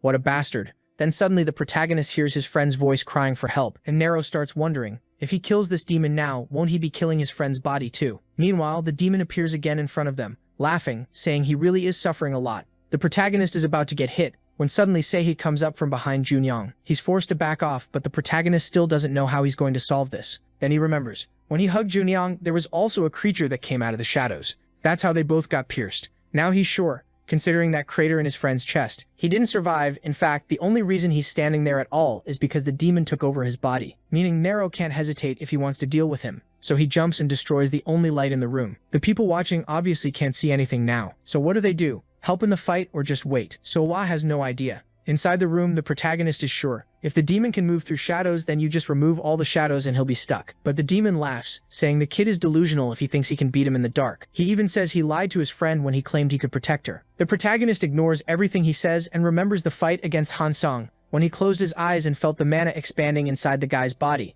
And then he comes in with that burning eye focus. While the idiot thinks it's impossible to locate him, a fist comes out of the shadows right next to him and nails him straight in the mouth. He stumbles, trying to understand how he was seen, and the protagonist is already on him again. Full-on JoJo-style combo. Clean, brutal hits to the stomach, the mouth, the face, then he gets launched away. Junyong gets up, asking if he's really going to kill his friend. The protagonist tells him to stop the act. It's obvious his friend is already dead. Then he lets out that Goku scream, and his aura, this mix of fire and ice, starts expanding. Junyong wants to know how some random kid can control power like that. The protagonist basically tells him, stop right there. Then he fires off that icy fire barrage that turns him into a popsicle, and right after that he blows him up. Since the power was basically pure glitter, it looks like the cameras actually caught something that time because the woman is shocked. The protagonist thinks it's sad that he had to erase his friend's body like that, but that person wasn't the same anymore. Coincidentally, right then the door opens and everyone starts coming into the room. The whole place looks like it's snowing. Jahyuk asks if everyone's okay. The protagonist, as always, Mr. Doesn't Waste Words, walks out without saying a single thing. But now everyone's curious, so they head into a meeting to figure out what happened. First, they were already sure. When they found Junyong's body, he was dead.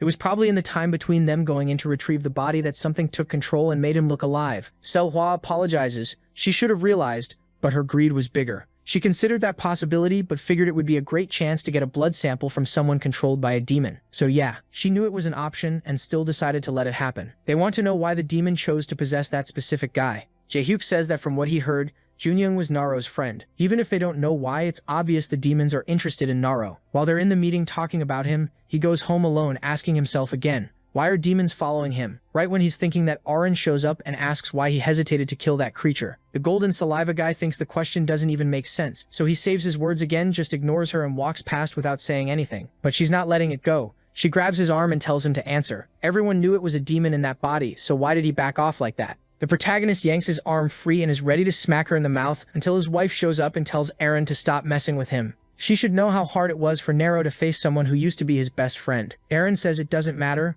The person who didn't do anything in the fight is the one talking. She says that at the M1 agency, hesitation can cost everyone their lives. The protagonist doesn't care about their argument, and once again walks away without saying anything. But at the same time, he's hurting. He didn't like killing his friend with his own hands. Meanwhile, in the analysis room, they're trying to understand what happened in that fight. After everything went dark, suddenly a blue flame expanded, and that's when it ended. Jayu comments that it's weird because there wasn't any fire there, and Solwa is just as lost as we are, saying it's strange because the video shows an explosion. But when they entered, everything felt cold and frozen. She thinks for a second and says the only way that would be possible is if Nero had some kind of magic that's like freezing fire, which obviously makes no sense, but she also thinks it's kind of impossible. Nobody's ever heard of a human with 2 elemental abilities. While they're talking about him, he goes to see the old man. He tells him everything that happened, including that he killed Junyoung. Now we find out the old man's name is Muzan, and he says there's something strange about the kid. Every time he kills a demon, another one shows up. The protagonist agrees. He wants to know why, how long it's going to keep happening, and what the reason behind all of it is.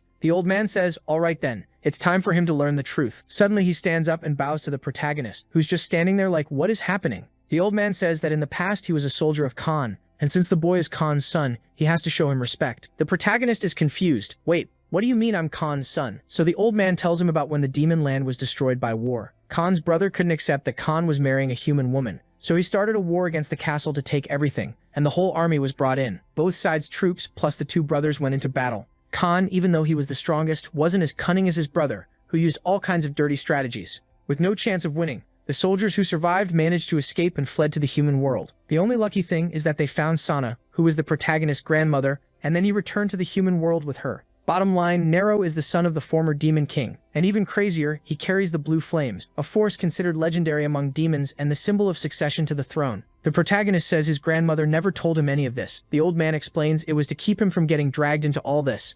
But now that he's awakened, there's no going back, and he needs to understand he's being hunted, because the demons don't just want to stop him from taking the throne, they also want to steal his power. The responsibility is huge, because the boy is carrying the fate of 2 races. The protagonist is out running in the rain, thinking about everything the old man said, and we see that on the night the castle was completely destroyed, his mother also turned to ashes. Back with the old man, he says that his mother apparently took her own life and Sana brought him to this world, all to delay the war and keep him from dying. That's why he, the former general of that world, is in the human world too, and the truth is, Nero's power is the key to reopening that interdimensional portal. If he gets captured, the creatures living in the other world will gain access to his planet. So the protagonist understands he's the key to saving this world and also to destroying it. The power he's trying to master is the same power that in theory could bring about the end of the planet. Meanwhile, in the demon kingdom, they're all watching the door that seems to be resonating. The king says it's happening because the person has fully awakened, and now he wants to know what Chen is doing, why he still hasn't finished his mission. Meanwhile, Chen is there as always, staring at the sea.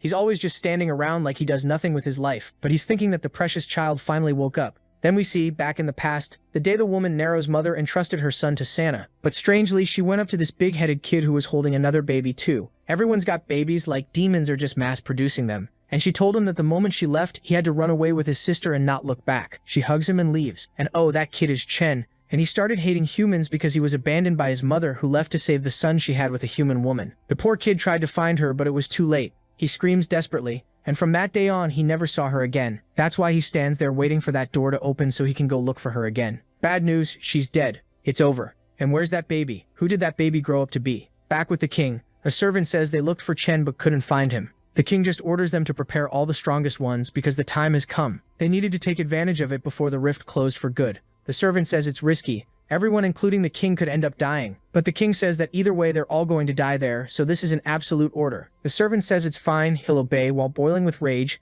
thinking it's all that damn Chen's fault. The scene cuts to the past. 2 demons in golden armor look back and see Chen arriving with his older little sister. They tell him to get lost, but the kid lets out a loud shout like he's not scared at all, until he gets kicked hard in the chest. The servant steps out of the tent asking what's going on, and the guys greet him. They explain there's a crazy kid there yelling and trying to fight. The servant asks who the boy is, and they say he looks like a war orphan, someone who should be kicked out soon or killed. But then the servant asks if the boy intends to become a soldier. If he wants to live there, that's the only way. And if he's going to live there, he has to be ready to die for the king and make any sacrifice. He says that while looking at the sister, like what? Does he want the kid to kill the girl? The kid is obviously shocked. He's not just going to kill her out of nowhere. So the servant walks off saying it's clear the boy isn't fit for the battlefield. Time passes, it won't stop snowing, and after a long time the kid comes back furious with tears in his eyes crying. Did the sister die? Did he kill her? No idea. But the servant says he's always hated that weird kid. Then we see that every time Chen tries to cross from the demon world to the human world, vines grab his foot and drag him back. After getting pulled back, he remembers the day he abandoned his sister. Dude, you left your sister in the forest so you could become a soldier. Same thing his mom did when she told him to wait. But he didn't. He just kept running. Top tier family, everybody abandoning everybody to die, beautiful. But with all that rage from those memories, it looks like he might actually be pushing past the barrier. And that girl really looks like Luna, doesn't she? No wonder she's strong. Back with the protagonist in the human world, he's there like always, thinking he needs to get even stronger. Turns out the responsibilities on him were bigger than he thought. After training all night, he goes home and sees his wife exhausted on the couch. She tells him to rest because tomorrow they have to go to the base, but he wants to know more about her. What was that story she told at the beginning about being his protector? She completely ignores him, learned that move from him and says she's going to sleep, and he just accepts it. Apparently the secret technique that always works in this world is, don't answer, just walk away. At the base the next day, Setri is there again acting weird, trying to cling to him, but she gets blocked. The guy is married to the blonde, have some respect. Then the base director shows up and orders Setri to get back to her area. Luna is pissed that this girl keeps hitting on poor Hanero, until Salowa tells Luna to go to the training room too and leave Hanero alone. Luna hesitates, saying the protagonist isn't registered, and she needs to stay close to protect him, but the boss angrily tells her to obey. The protagonist puts a hand on her shoulder and tells her to relax. They'll talk later. Luna is sure he's being taken for some kind of test. Poor guy is about to get put through the system. Fingerprints, blood, DNA, eye scan, everything. Right after that, the boss says they need his biometric info so he can watch YouTube videos. The protagonist asks why. Is there something special about him? Did they find something interesting? So Xiaoma just laughs and says he's very powerful and very healthy. Nothing unusual. His routine is always the same. Mornings at the base, nights talking with the old man who asked the protagonist to call him Muzin from now on, and he warns him to get ready, because the demons are gathering soldiers to cross into this world. Sooner or later, the war is going to happen, and when it starts, the old man swears he'll be by the protagonist's side. Wow, since when did you start promising that? Right after that, in another part of the city, a red circle appears in explosion, and look who shows up, Shen, all beat up. Worst part is, if he goes after his sister, she's with our guy. Meanwhile, at the Demon King's base, the cities are getting emptier and emptier. Lack of resources is destroying everyone's lives. On top of that, there's some strange energy making everyone who heads toward the forest disappear. A demon wonders if it has something to do with the king gathering forces, or if it's connected to the old king. He orders the army to check the forest, saying the people who vanished can't be far. Meanwhile, in the human world, there's a couple chatting, a little butterfly flying by, and suddenly Shen grabs it. Got it. Blue butterflies are spies from the demon kingdom. He immediately orders a hooded human to find Luna. We cut to Luna being chased, but she senses the presence. Her plan is to lure him somewhere isolated. Girl, normally you run toward people. And totally by coincidence, the protagonist is on a bus passing by at that exact moment. Of course he gets that bad feeling. Something's about to happen. He hits the stop button to get off, and the scene switches to an abandoned place. The hooded guy is walking when something comes down from above. He almost gets smashed in the head, but the snake-like guy whips out his tail. Luna demands to know why some bastard is following her. The creature says it's obvious he's there to capture her. She tries to run, but he grabs her arm. He crushes it, and she starts getting drowsy. But hold on, this is the first time she's awakening her power too. Everyone's a demon in this story. Claws start appearing, snake style. What is this? The snake lunges in to bite, and Luna dodges to the side, starts summoning those lines, traps the thing, clamps its mouth, pulls the cords, its whole body gets immobilized. She jumps in to try to tear it apart, but the lines start coming undone. Now the snake goes for another huge bite. She barely stops the teeth, but one of them manages to touch her arm. She's about to head back to base to recover when the protagonist shows up. He's in shock. He just found out his wife has 9 tails. She says she'll explain, but at the same time she doesn't know if she'll survive. The protagonist kicks the snake guy away so he can escape. The snake slams into the ground and realizes something is off about this kid. The creature tries to dive away and escape. Luna tries to cast something, but her arm is infected and she can't do anything. He tells her to wait and the scene cuts. They're already home. He wraps her arm and she hides the tails. Then he asks the obvious question, "You're my wife, you keep pushing me to leave, but you're a demon and you never told me anything. And if she is, that means she also knows about him, so she hid everything." She reveals it started back in school when she saw that medicine on the ground. That's when she found out. The protagonist, furious, stands up and says it's ridiculous. She knew all this time and never told him. She talked about him being able to trust her, but apparently it was all a lie. He freaks out, completely stunned. She tries to explain, saying she just wanted him to believe she was on his side for real, like his mother. The protagonist is confused. Then she reveals the M1 department has been at war with demons for a long time. And like he probably suspects, Jae-hyuk is the one organizing everything so they can defend themselves. Recently, they managed to send some spies over there. One of those spies got captured and became the demon's wife. That spy was the boy's mother. With that cute marriage, they thought peaceful coexistence might be possible, especially because a child was born with blood from both races. Countless people tried to kill the kid, but somehow he survived. Even so, the queen knew that with so many attempts, he wouldn't live long. That's when she created an organization to protect him, Blue Butterfly, and Luna was part of it, and she has something important to show him. In a video from the base facilities, the boss walks up to a certain area, disappears for an hour and a half when the camera cuts out, then shows up walking like nothing happened. There were probably M1 secrets stored there that even she didn't know. The protagonist says that's extremely important. They should go there right now and see what's happening. She says it's impossible. The two of them can't handle something like that. But the protagonist seems to have a plan. Then the scene cuts back to the snake guy, reporting that he failed again. Now that I think about it, this poor demon fails every single plan. Nothing ever works. But Chen is now sure the kid already knows he's the key, and it's only a matter of time until they meet again. Sunny day, Sehi clinging to our guy's arm and messing around with Hansong's face. As always, the place is a mess and they're having fun. One second they're joking around, the next they're hunting for that secret base. They walk through the corridors trying to look totally normal, until they find the door where he disappeared. They put a hand on it and something opens. Luna is shocked at how easy it was, and then they come face to face with an eye in a tube. They're both wondering what that thing is. While they're looking through M1's information, Chen finds a photo file of the protagonist's grandmother. The protagonist finds info about Hai Yong, his mother, an M1 agent who went to the other world. And Chen finds info about the protagonist's grandmother too, who was Chen's mother. It's kind of confusing, but in the middle of all that, both of them feel something strange, and the protagonist turns around. Yeah, nothing suspicious, breaking into a secret base and chatting like it's normal. Of course, Jae-yuk. Wait, no. I thought the old man had already found out and was about to show up and catch them, but actually he's just there grabbing some files while the protagonist and his wife are up in the ducks watching everything. The old man takes the files he wants and walks out, and Luna asks how long they're going to stay up there. She's struggling, and now she's suddenly shy. We're breaking into a government secret facility, and she's blushing, because the guy is pressed up against her. They're doing that thing about to get closer, when he reaches over and moves her hair. Meanwhile, it feels like there's airflow up there, and the director seems to catch a scent. He starts wondering who entered that room. Looks like they followed the ducks and found another medical area. Inside, an older woman is asking Erin if she's feeling okay with the higher doses. The two of them don't understand what they're talking about. Then the woman injects something and tells her to remember. If she feels anything different, anything unusual, she needs to report it. Back at home, the protagonist tells Luna he thinks he understands what they're doing. Erin was being trained to go through the same process his mother did. She was going to be sent as a spy to the demon world. Yeah. While you're dealing with that, Chen is starting to track you down. Then the building security guard finds him, shines a light on him, asks what he's doing, walks closer, and then, scene change. The guy is dead. Poor dude. He was just doing his job. Meanwhile, in the demon world, there are chained creatures, weird things being thrown into the portal. Looks like they're trying to increase its size, but one of them breaks free, snaps the restraints, and charges the guards, except King De-yum is already there. He's furious, demanding to know why the number of soldiers isn't increasing. One demon is scared to say it,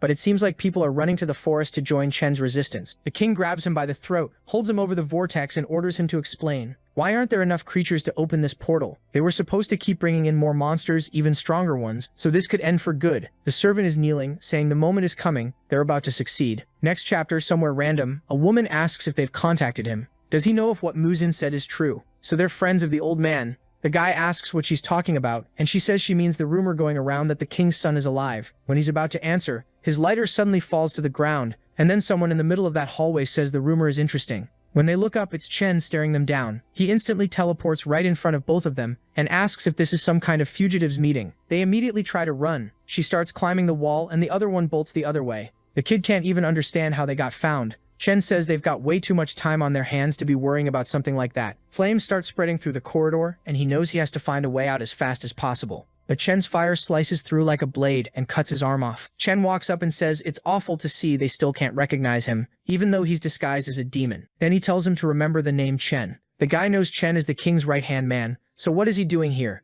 The only thing he's sure of is that if it really is him, he has no chance. So what does he do? He activates his power and decides to attack anyway. Chen just hits him with one clean strike and he slams into the wall. Then Chen tells him to explain more about that rumor, that the king's son is still alive. The poor guy tries to say he doesn't know anything and starts yelling for help, but right then a metal beam comes flying in from behind. It looks like he gets crushed, and the pointy-eared girl up above wonders if she managed to kill him. Obviously not. Out of the smoke comes a rain of fiery flashes. She panics, everything explodes, and Chen is standing there untouched. He jumps, climbs up, and when he reaches the top, there's nothing. He sees blood on the door and follows the trail down the stairs. Then the scene cuts to a guy putting up a cone and saying it's a restricted area. The cop is wondering who could destroy an entire city just by driving. When he looks back, there's a massive crater, and it sounds like something is coming from inside, so he walks closer to check. Then a demon rushes him and bites his head clean off. The other one tries to call for help, but the monster comes in and slams him into the ground with one crushing hit. The whole population is in shock, but those hellish locust things just keep pouring out.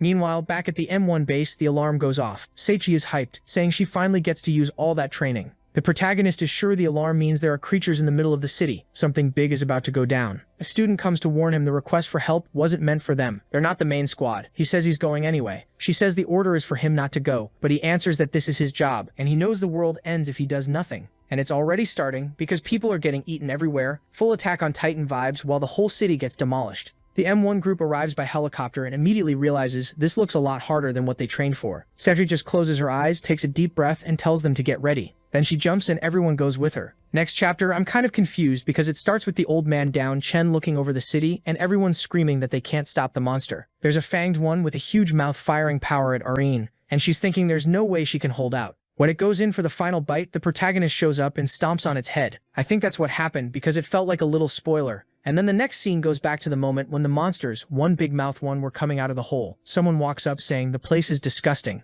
I thought it was going to be someone with some swagger, but it's just Han Song. Poor guy barely does anything. Still, let's have a little faith in him. He uses his technique, cuts off an arm, and starts feeling himself. Then someone on comms tells him to take the battlefield seriously. The creature slams the ground, but when the smoke clears, it can't see anything, and then a line appears across its head. The guy nobody believed in is out here getting the first kill. Put some respect on his name. He says this is actually more boring than training. Somewhere else, Selly is throwing heavy punches into the monster's chins and acting confident, shouting from a distance that she's going to be top 1 in the rankings. But then she notices something weird. The monster is still twitching, so she apologizes for leaving it alive and blasts it again to finish it off. The problem is, they killed 2, but a ton of creatures are still coming out of the hole. On the team comms, they're saying numbers 2 and 3 are handling things without trouble. Where's number 1? Arun says she's right there with 5 in front of her. Someone asks if she can handle it, and she cuts them off and says, obviously. The monsters keep crawling out, drooling, while others look like they're burning on the ground like a titan. Aaron jumps up into the air, brings her arms together. A purple aura builds up, and she fires a bunch of, I don't know, like spiritual fire shots? I thought she was about to do something flashier, but that's what it is. It rains down on the monsters and they all die. She has aerokinesis, which is like mixing air with telekinesis. She says it makes sense that her friend is the ace, while Han Song says he's also getting a lot of kills. Then comms say another team is coming to help, so they can pull back for now. Aaron walks up to the hole and looks down. This invasion was way too dumb, so it's obvious they had another objective. She has this feeling it's not over. Her friends start yelling for her to come on and stop stalling. They start counting, and she turns around like, fine, I'm coming. Looks like it's over, and she'll have to wait and see what happens next. With how many they killed, it should be enough. The moment she says that, a creature appears behind them. The two of them freeze, and someone says they've never seen anything like it, and the thing goes in for a bite. But then the scene cuts to someone checking their phone and seeing an evacuation message. There's a group out on the street wondering if there's going to be an earthquake or something, but the one person who knows what's really going on knows it's not an earthquake at all. It's Muzan nearby. Everything is a mess and nothing feels right. What's the meaning behind all this? He's asking himself the same thing. The only thing he's sure of is they'll have to speed up the plan. He looks at a door, walks up to the handle, and asks if someone is breaking in. I'm confused too, but he says he doesn't feel anyone's presence. Then he finds Hannah completely wrecked. He kneels down asking what happened, but she only tells him to run. She's the girl who fought Chen at night and managed to escape, and now she's warning him that Chen came back looking for the king's son. Muzan is shocked Chen is acting on his own. He tries to heal her, but she says he doesn't have time. The only thing she wants to know before she dies is whether that person really is the king's son. Why does it matter so much? She's about to die. Muzan yells yes, he is. He's the king's oldest son and the true king of everyone. It looks like she dies happy. I didn't fully get it, but it clearly matters a lot. People really love the king, and she's glad she found out before dying. The next chapter starts with the creature completely defeated. Looks like Aaron killed another big one that showed up, right? Even though we know she wouldn't be able to? Wait, hold on. This series confuses me sometimes. The monster is dead because I think the protagonist already arrived. They just didn't show him coming in. Basically, when that big one came out of the hole, the protagonist showed up, killed it, and now say he is clinging to him. A student walks up, calls out to Aaron and tells her to be more careful because it's dangerous. From that low angle, the girl looks strong, but Aaron slaps her hand away and says she can handle herself. The blonde thinks Aaron always acts like that. Aaron walks off pissed. A little later, the medics arrive and start collecting bodies. The protagonist turns to leave and the blonde says, well, looks like it's handled. Let's go back. Then Nero says, no way. That was only the beginning. Back with Muzan, he's warning someone that Chen has arrived. He's talking with the demons there, and they know Chen was the king's right-hand man. They immediately ask if this has anything to do with what happened in the city. Muzan says probably. Chen is known as the strongest in the demon realm right now. It's inevitable that the tragedies and the nightmare from the past will repeat. The city will be filled with lifeless, burning bodies. The whole place will turn into a new hell. And that's why today, once again before he can even finish, everything starts collapsing. The ground breaks apart, and he says they're about to experience hell right there. An explosion blows open the cave ceiling. Sunlight pours in, and Muzan says that once again he'll have to defend his ideals. He's coordinating the demons, and then through the smoke, Chen shows up. He thanks them all for gathering, because now he doesn't have to hunt them down one by one. Obviously they don't stand a chance, but they rush in anyway, just to see how strong Chen really is. Everyone attacks, grabbing arms, grabbing his torso. Coming from every side, one of them yells they'll never give up. Then a red slash cuts across his face and a light expands. He gets thrown back, explosions everywhere,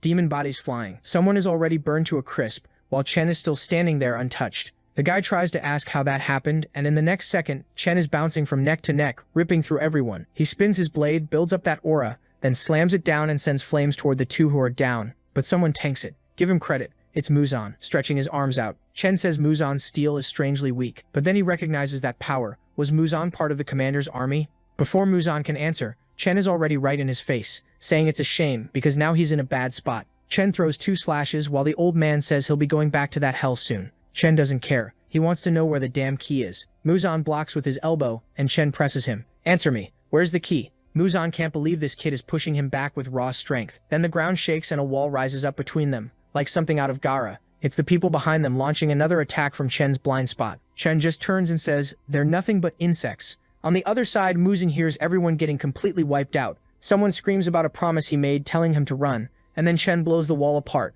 But the old man is already gone, and then out of nowhere there's this blonde kid trying to play hero, grabbing Muzan's shirt. Who even is this blonde kid? He's acting brave and I respect it, but he literally just got there and done. Dead. And just like Chen is killing people without caring, we don't really care about him either. Next chapter, Chen is walking back and forth, dragging his sword along the ground. People in the city think he's some crazy cosplayer trying to look cool, like they're filming a movie or something, and someone calls him disgusting. Chen immediately smiles and says he won't chase them anymore. Why would you say that, Chen? A kid is there on his phone, just playing Genshin Impact, when suddenly everything changes. Chen decides that if they're going to try to run from him, he'll force them to hunt him instead. It's honestly a pretty foolproof plan, because the old man is running through the forest right now, thinking about that blonde kid who made Muzan promise that even if everyone lost their lives, he'd make sure the king would be defeated. Meaning he'd make sure our protagonist becomes the new king, I guess. Muzan knows Chen is looking for Hanaro. He needs to get as far away as possible, but the explosions make it obvious Chen is killing a lot of people. Still, the old man doesn't even focus on that. Maybe Chen forgot there are only demons in this world. Muzan is more worried about finding Nero and protecting him. A lot of people are going to die either way, especially if demons take over this world. And now that they have someone with the power to stop all of it, they can't lose him. I respect the old man, he made the most logical choice, but at the same time, he's shaken because families are getting wiped out in the city. And Chen is walking through the bodies saying this species is insignificant, weak, and useless. Even though he's just one person, he's going to spill the blood of this entire world. And those humans are going to pay for the childhood he had for turning his life into hell. Kid, you already came from hell. Your life was going to be hell either way. There's some poor guy trying to hide down there under a car, acting like he can't see anything. But Chen just turns and boom, throws the truck to the side. The kid starts shaking, but Chen doesn't hesitate for a second. He stretches out that huge sword and goes to whip him with it. But then suddenly, oh no. Yeah, I praised him way too early. The old man came back and ordered him to stop right now. I lost all respect the moment I complimented the guy for making the logical choice. Even Chen celebrates, saying Muzan finally came back, and the old man is over there giving a speech. You're too cruel. How dare you use humans as bait? Chen just spreads his arms and says it's their fault. Everyone dying here is dying because they're weak. The old man, furious, jumps at him saying that doesn't give him the right to take so many lives. Chen answers that if he doesn't want people to die, then he should stop him. Next scene, we're back with the protagonist watching everyone head to the car. Luna turns and warns that someone is chasing the so-called blue butterfly. It's hard to explain, but she heard Ken is forcing an opportunity to show up. Looks like a mobilization is about to start on the general's orders. Basically, the demons are coming. Let's keep it simple. The protagonist is sure this has something to do with the monsters showing up. While the two of them are in that romantic couple talk, Arin is just off to the side staring. Then, out of nowhere, Jaehyuk shows up and says that 4 kilometers south, a Code 9 situation happened. Yeah, it's the Chen thing, obviously. An act of terrorism and he's fighting the old man. And all agents are supposed to move there immediately. Well, the guy's plan worked because the protagonist is going. Hans is sure that whatever that creature was in the video is on a completely different level from the others. He is sure the human-type demons are the strongest. Luna looks kind of curious, but the protagonist is scared and shaken. Suddenly he takes off running, and he yells asking why he's sprinting like that. Hans even thinks he's running because he's afraid. Luna says she's going with him because it looks dangerous. The protagonist says they have to run to save Muzan. He remembers everything he went through with the old man. He's about to say it's important, but Luna cuts him off saying she knows. Muzan might be important to him, but he has to remember that to the M1 group, Muzan was nothing but a monster. Then Luna tells him to take her hand so they can get there before M1, because otherwise Muzan will get attacked by the heroes. In theory, I don't get it. Does she fly or something? She held his hand like she was going to pull him. How does she speed up? What's the deal with her power? Cut back to the fight and everything is completely destroyed. There's the outline of a body on the ground, smoke everywhere. Chen shows up saying that for a royal guard he's not bad. It's just a shame that as long as this form exists he's indestructible, since there's nothing he can't cut. The guy's got swagger, honestly. But then in the middle of the rubble someone flashes by like a blur. A second later they're face to face again and the sword lands clean on Muzan's arm. Muzan tanks it. Chen says it's meaningless, because that sword will never cut him. And right after he says that, the next scene shows the arm getting sliced. Not just a little cut. No, it's full-on sushi. Chen says he's starting to get tired of this annoyance. Muzan's all chopped up. He's in shock because the sword has such insanely concentrated heat that it melted his arm and went straight through. In this condition, there's no way he can treat it. And for his steel-like skin, that heat combo is the worst possible matchup. Chen says the next thing he's cutting is Muzan's leg, but Muzan is in that Nituro mindset, saying he doesn't fear death. He tells the young man not to be arrogant, because he'll fight with everything he has until the end. This only ends when his throat gets torn open. Alright, respect restored. Muzan throws rocks toward the human, who blocks. A barrage of wind comes in, and Chen realizes this guy is pushing himself even though he knows he'll lose. Still, Chen's impressed that even a punch from that far away can kick up wind like that. But in the end, it's all pointless. As Chen closes in, Muzan tells him to come. He only has one chance to make this work, and the moment Chen gets close enough, Muzan activates the spears that pierce the skies. The attack looks like it's going straight for Chen's chest, but from Muzan's expression and the fact he drops to his knees, I don't think it did. Chen just slipped through and cut his leg instead. Muzan's holding himself up on the stump while Chen says he's pretty skilled. Chen's starting to understand why that pack of traitor rats followed him. Too bad it's obvious this game is over. Muzan can tell him where the key is or Chen will cut his head off. Actually, Chen will kill him even if he talks, but at least he'll do it without pain. Muzan says Chen is trash, he trampled humans and his own kind. What was he even trying to achieve with that obsession? Chen ignores the question and asks if the old man is really going to risk his life for that worthless half-breed. The old man smiles and says there's nothing better than doing exactly that.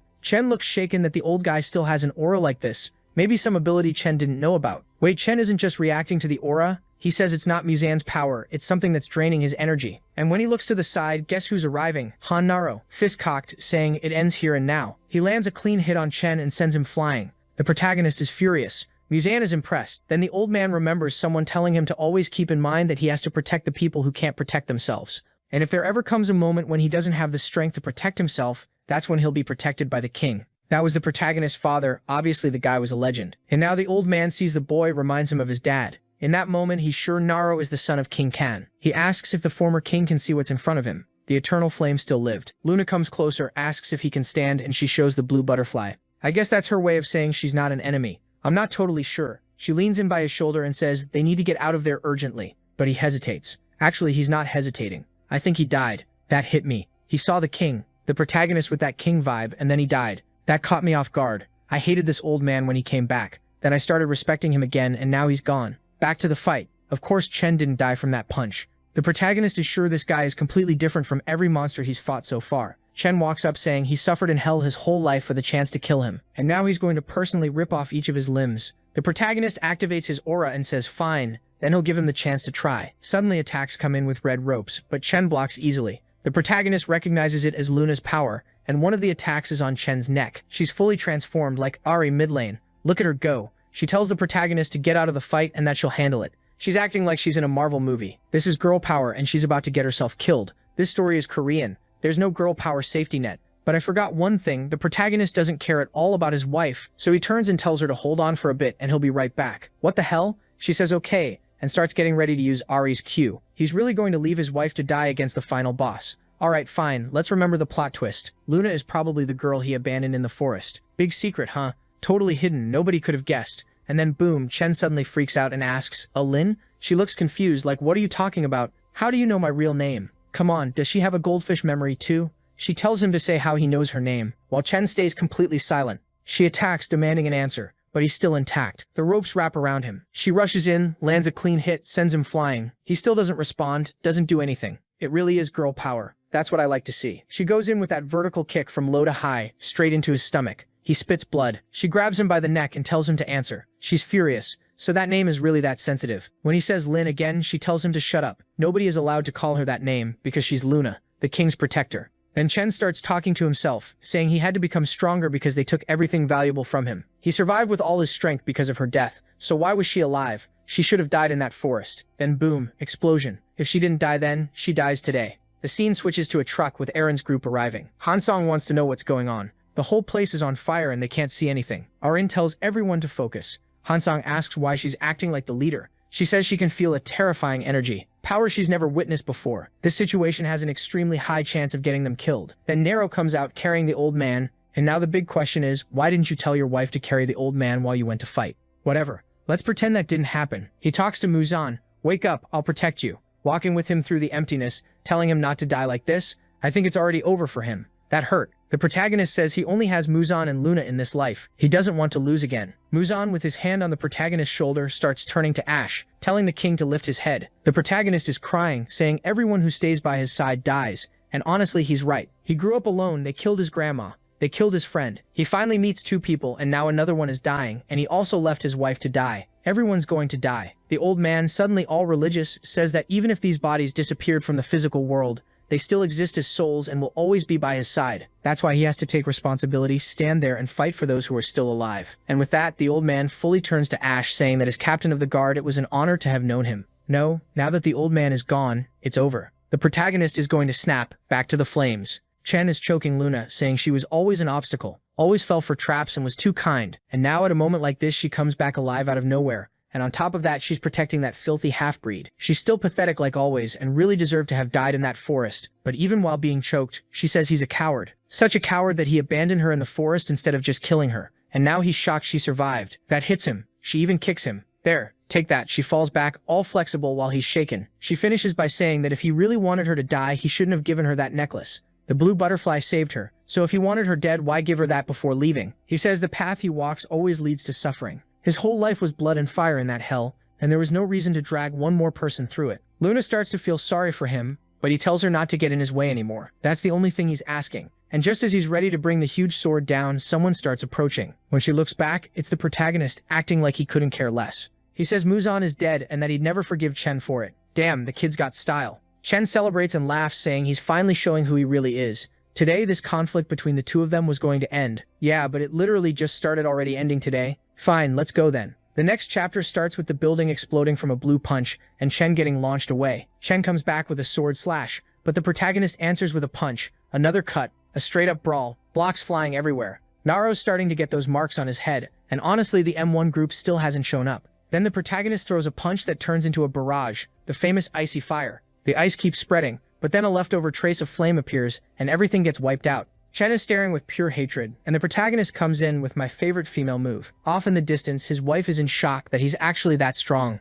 Even the strongest demon was struggling. She was sure Naro's strength right now was leaving Chen with no way out. The only problem is, Chen fought for years in hell while Naro is still learning. Even if Naro's raw power is way higher, this is a much more dangerous situation for him. And that girl makes things complicated too. She wants to help the protagonist, but she keeps remembering Chen calling her his little sister. So she slaps herself, saying she can't be thinking about that at a time like this. She has to fight for the king. In the middle of the fight, Chen thinks Naro is just like him. Both of them only had one relative, and both lost the people they cared about. They were born into lives that were already ruined. Why were they both destined for this? Was it just bad luck? He's thinking all that while fighting, then lands another hit to the back. He says if their lives are going to be like this, then Naro should live the rest of his life full of regret and frustration. He's going to make him suffer as much as possible and pile up all that hatred. The protagonist gets up from the rubble, saying he has to be faster. He needs to be even stronger. But then someone calls his name. It's Luna. She steps in front of him and says it's dangerous to keep going at this pace. The plans failed, but they have to be more careful. Because if he dies there, then today it's over for everyone. But he's in full solo leveling mode. He tells her to get out of the way because he'll handle it alone. Luna tells him to give up. No matter how strong he gets, his attacks keep getting countered. He's already thrown everything he has, and Chen is still untouched. The first chance Chen gets, Naro is going to die. Like a husband who actually listens. He closes his eyes and asks what he's supposed to do. Then she smiles. She loves telling him what to do and says he needs a decisive attack. They need to create an opening for a real hit to land. She asks if he can do it, and he seems to agree. He walks toward the flames and says he'll make it happen. Meanwhile, the late trio is finally arriving, saying they're detecting bioenergy up ahead. Aaron tells them to get ready because the real mission is starting now. And Hansong, poor guy, hasn't even seen a punch yet, hasn't thrown a single hit, and he's already saying the atmosphere is intense.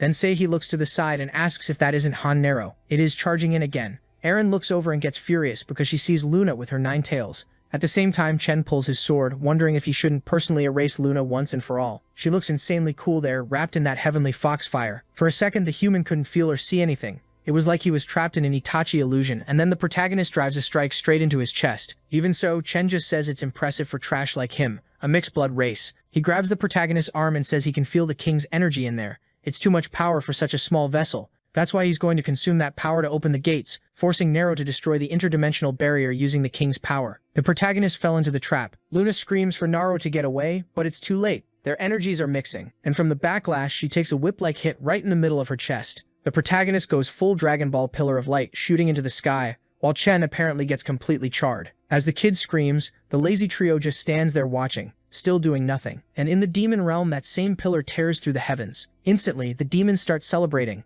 The gate has finally opened. The light that would guide them to the human world has been found. Chen got the key. It was time for everyone to charge. The king shouts during the speech, saying those damn humans almost drove them to extinction. But they survived until now, and it's time to make that entire race pay for all that suffering. Today the true demon king will take back the world that was stolen from them. Then he gives the order. The army is to invade that world and kill everyone still alive. Next chapter. The lazy trio sees the portal opening above the city. If the city really has to rely on those three to defend it, it's over. Meanwhile, the protagonist is basically pulling his Ari out of mid lane, going for the rescue, going for the gank. The two in the back are talking about him saving Luna, while Eren is still in shock, wondering if what she saw was actually real. The city looks peaceful for 1 second, and the next, a giant demon head drops onto a car. A human steps out to see what's happening and ends up face to face with that huge head. Then he hears a scream behind him, turns around, and people are getting eaten, and it's literally raining demons. This reminds me of that apocalypse scene with the kid from Blue, you know? No. Exactly like that. Monsters falling from the sky, raining down, and everyone in the city is done for. The creatures jump from building to building,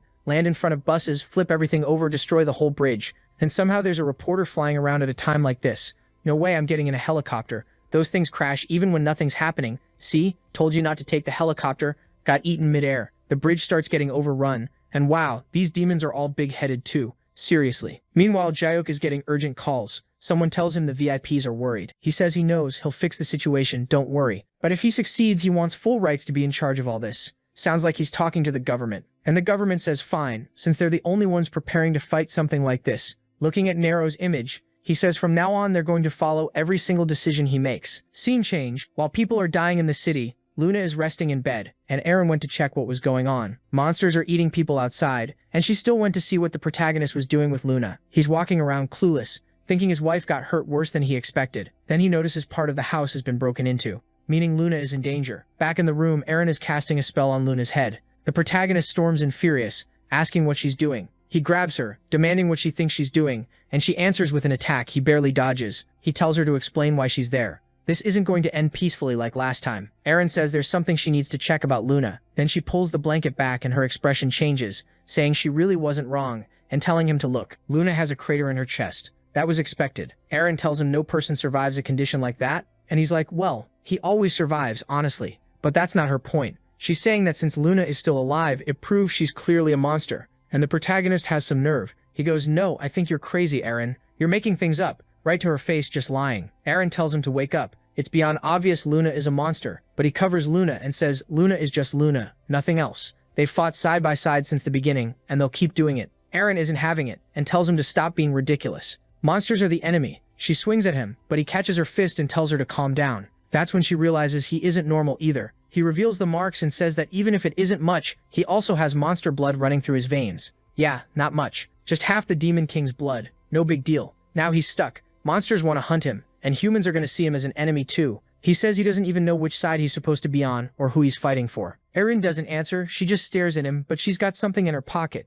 like she's sending a message. Actually, she's getting messages asking for help, because there are creatures eating people in the city. People begging her, where are you? Come help. So she tells the protagonist that for now their goal is the same, so they'll cooperate. She'll count on him, and for now on Luna too. They use a ton of bandages, take off Luna's clothes, wrap her up, and he says he'll be back later. He remembers how much she fought for him. He just asks her to survive so they can see each other again someday. Back in the city, Hansong is there. How many monsters has he killed so far? Tell us. He's looking for targets or the rest of the group when a huge roach-like thing behind a wall tries to sneak attack him from behind. It slams into the ground, but he's gone already at its neck. Another slice. Honestly, the kid can cut. Then he runs again, but he messes up. The creature regenerates behind him when he gets distracted and comes in with another heavy hit. Say he saves him. She jokes that she saves him every time, but she really does. While he's mad, she's glowing, saying she was really worried. She's just not 100% worried because he's ugly. Brutal. No mercy for the background guy. Then another gang shows up in front of them and they realize it's going to be hard to deal with all this without Eren.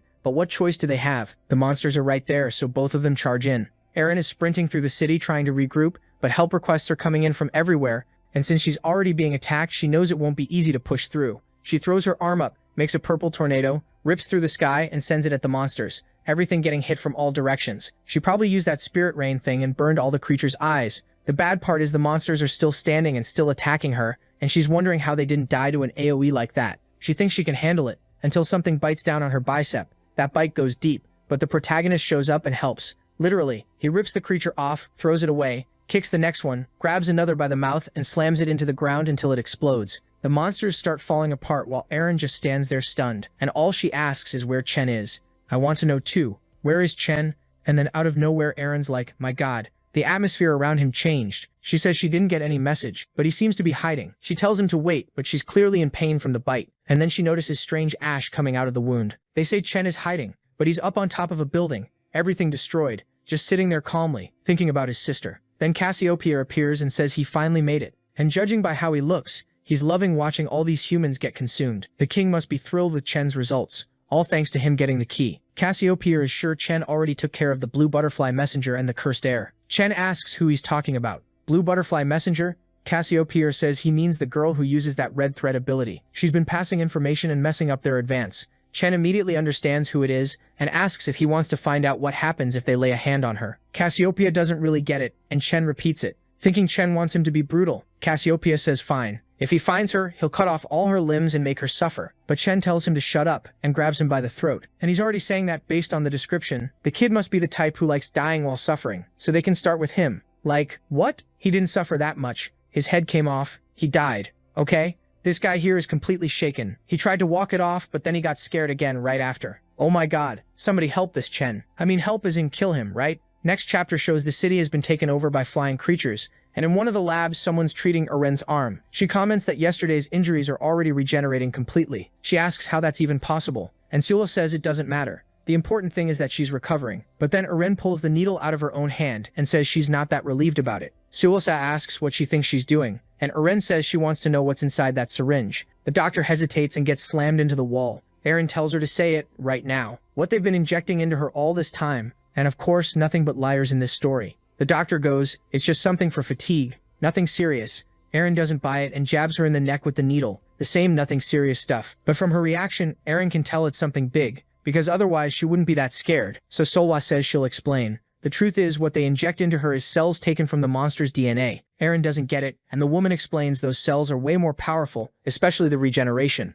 Like Eren already knows, monsters have insane physical strength, and when humans get access to that power too, they become much stronger. Eren was supposed to understand it wasn't bad, and that's when she finally realizes they've been experimenting on her and using her as a test subject the whole time. Solwa says no, it was just to make her stronger. It wasn't an experiment, but Eren isn't buying it. The poor girl starts crying, saying she got turned into a monster without even knowing. She has her little breakdown, but now she's going down some stairs. Suddenly Seilwa stops and says they're heading toward an S-rank area that no agent is allowed to enter. Eren says she doesn't care if Seilwa is here, then she can get in, so open the door already. Seilwa does it, and they walk into a room full of monsters inside water-filled cylinders. Eren immediately notices the creatures in there are moving. Seilwa explains the captain is trying to create a new race, a mix of human and demon. If they succeed, the timid M1 could dominate the world. At first, it was really hard to capture these creatures alive, but now that the monsters have finally crossed into this world, they've got the perfect opportunity. Then a gust of wind moves Seilwa's hair and she wonders why. She turns around and sees Eren aiming power at her. Seilwa asks what she thinks she's doing, and Eren says she's sure Seilwa is lying when she claims it's for the good of humanity. Clearly, this M1 group is just being used somehow to take control of the world. The scientist tries to say Eren's wrong, that all they want is to improve humanity's abilities.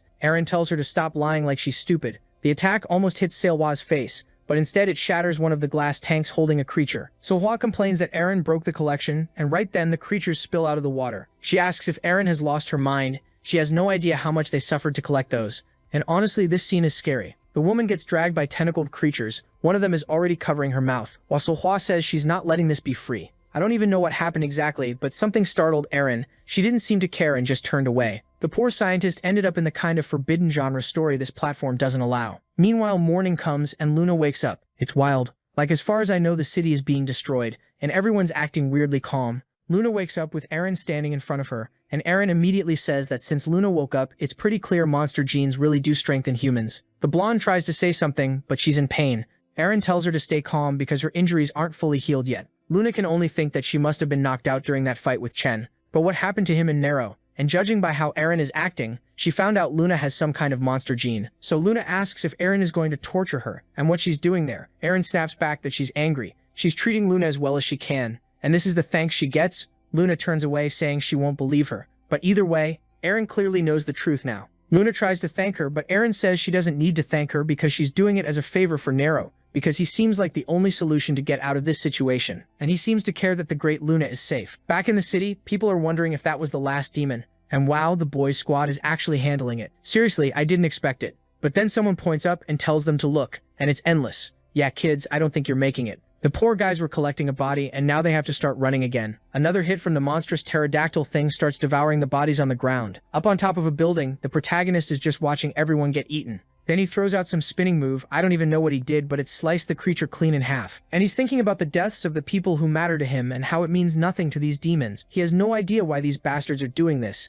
and he knows he'll never understand, because he doesn't need to, since with this power he's going to crush all their plans and make them face the end of the world the same way he did. The city keeps burning, things keep exploding, and the protagonist says it still wasn't enough, surrounded by dead monsters in every direction. Meanwhile, in the demon realm, that huge pillar is still stabbing into the sky. Looks like the Demon King is arriving. Or actually no, he's standing in the same place as always, asking why they haven't gotten any news. A servant reports that the first ones who crossed over were killed by enemy forces. The king asks what this enemy thing is. The servant hesitates, then reveals that their greatest opponent is the person who uses the blood of the old king. Immediately, the new king clamps his hand over the servant's mouth and tells him to shut up, saying there's no such thing as the old king's power. There's only one king, and that's him. The servant tries to apologize while the king starts freezing his face, saying he's tired of everything he does, and he kills him for no reason. Then he complains they're running out of troops, like you're the one killing your own troops. He says it's good for all demons to remember they should fear him more than they fear Chen or the other person on the other side, because he's still the demon king of this world. Back in the scientist room after the 18+ stuff, all that's left is a little Shu. Jahook can't believe that Eren betrayed them at a time like this,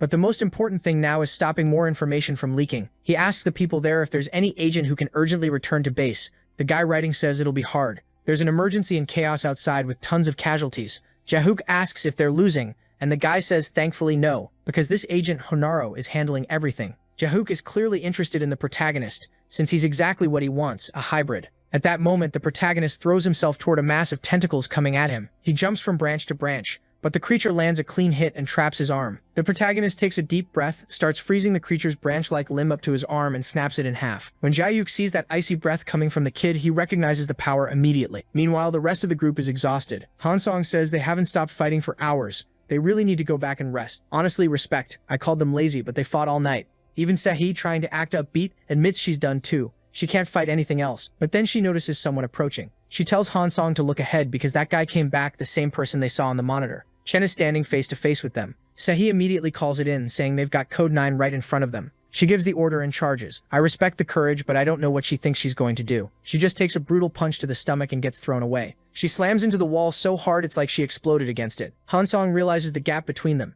He calls out to her, but then he realizes it's on him now. He rushes Chen in rage, but he uses that same technique the protagonist figured out when he was weak. So that big back attack obviously does nothing. Chen dodges and says their movements are all uncoordinated. Hansong asks where he is. Then Chen grabs him by the back of the head and smashes him into the ground. While Hansong is getting beaten, Sehi is telling herself she has to get up, but her body won't listen. Then someone comes closer and she looks up, terrified. Chen is holding Hansong by the neck and says now he's going to get straight to the point, and he starts burning him right in front of her eyes. What is this? Just sudden brutality out of nowhere. Don't kill Sehi, please. Chen tells her she'd better obey if she wants to die without pain. She starts shaking, realizing the guy in front of her is on a completely different level. Then out of nowhere, Hansong grabs her hand and tells her to run fast. She has no chance and she'll just die for nothing. But she refuses. She stands up saying she won't abandon him. She goes for a huge punch, but Chen blocks it easily. He throws her into the wall again, and then he rips her arm off. What is that? Chen comments that it's funny, when humans die, their bodies keep existing, unlike monsters. Sefi looks to the side and sees there's nothing left of her arm. She jumps up anyway, saying she doesn't care, she'll still kill him. But Chen just drives his arm straight through her abdomen.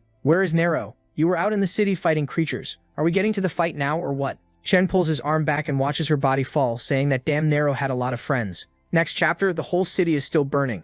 The soldiers who aren't much use are standing there in shock as more creatures keep coming through the portal. Worse, it looks like their level is increasing. Some random guy tries to raise a shield and begs for help, saying they need reinforcements. Then suddenly a punch lands right in his face and he gets thrown away. The hand looked kind of human, but no, it was the monster. As he's about to pass out, he sees a strange guy walking up. Totally random moment. Citizen, you should run. But the creature is right there in front of him. And who is it? Nero, asking where Chen is. The guy on the ground seems to recognize him, and when the blonde tries to help, he tells her to wait. Naro tells the creature to call Chen over right now. The monster looks scared of him, but it works up the courage and throws a punch, Obviously, nothing happens. The protagonist blocks it effortlessly and says it doesn't matter how many times they try to kill him because he'll always come back. Then he fires a barrage of energy through the creature's chest and blows everything apart right in front of them. The guy on the ground starts remembering an old rumor about someone with the power of blue flame, the one who would win the war. Looks like that power is in this kid's hands. Jae-hyuk, looking at the document, says now it's worse than he imagined and they have no choice but to prevent it. But the item he got might be useful for something later,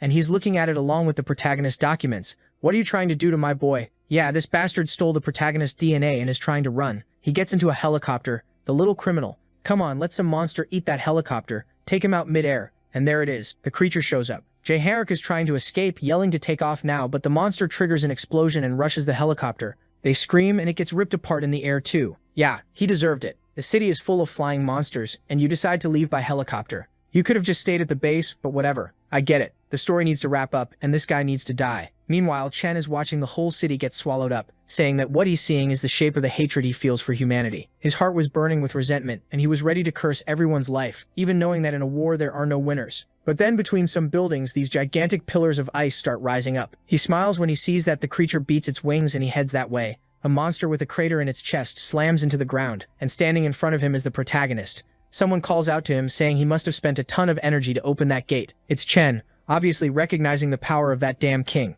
Right then, he goes into his final form, saying he's going to use everything he has left to finish Naro right there. The protagonist just smiles and says he finally found him. He starts climbing the building while Chen comes in with the dragon, attacking. The protagonist says that the power they want so badly cost him way more than they could ever imagine. His aura keeps growing, and the instant the dragon makes contact, it gets completely frozen. Even Chen can't hold up. He's not resisting it either, and he realizes the space around the two of them has been sealed off. The cold air hits down to the bone like knives slicing through his whole body. Honestly, Naro would have won if he'd picked a different opponent. Chen breaks the ice with flames and goes in to throw a punch at the protagonist, saying it all ends there. Fist to fist, classic Dragon Ball moment. There's a blast of light, and in the next chapter the whole building is glowing, cracking with this purple shine. They're face to face in that galaxy-level fight. The protagonist swings a punch. Chen tilts his head aside and slips out. But one of those punches almost freezes him completely, and Chen fires back with a brutal kick straight into his side, then presses in and slams the protagonist down into the ground. Chen is stunned. This kid opened the gate and still had that much energy. He really was the king's legitimate son.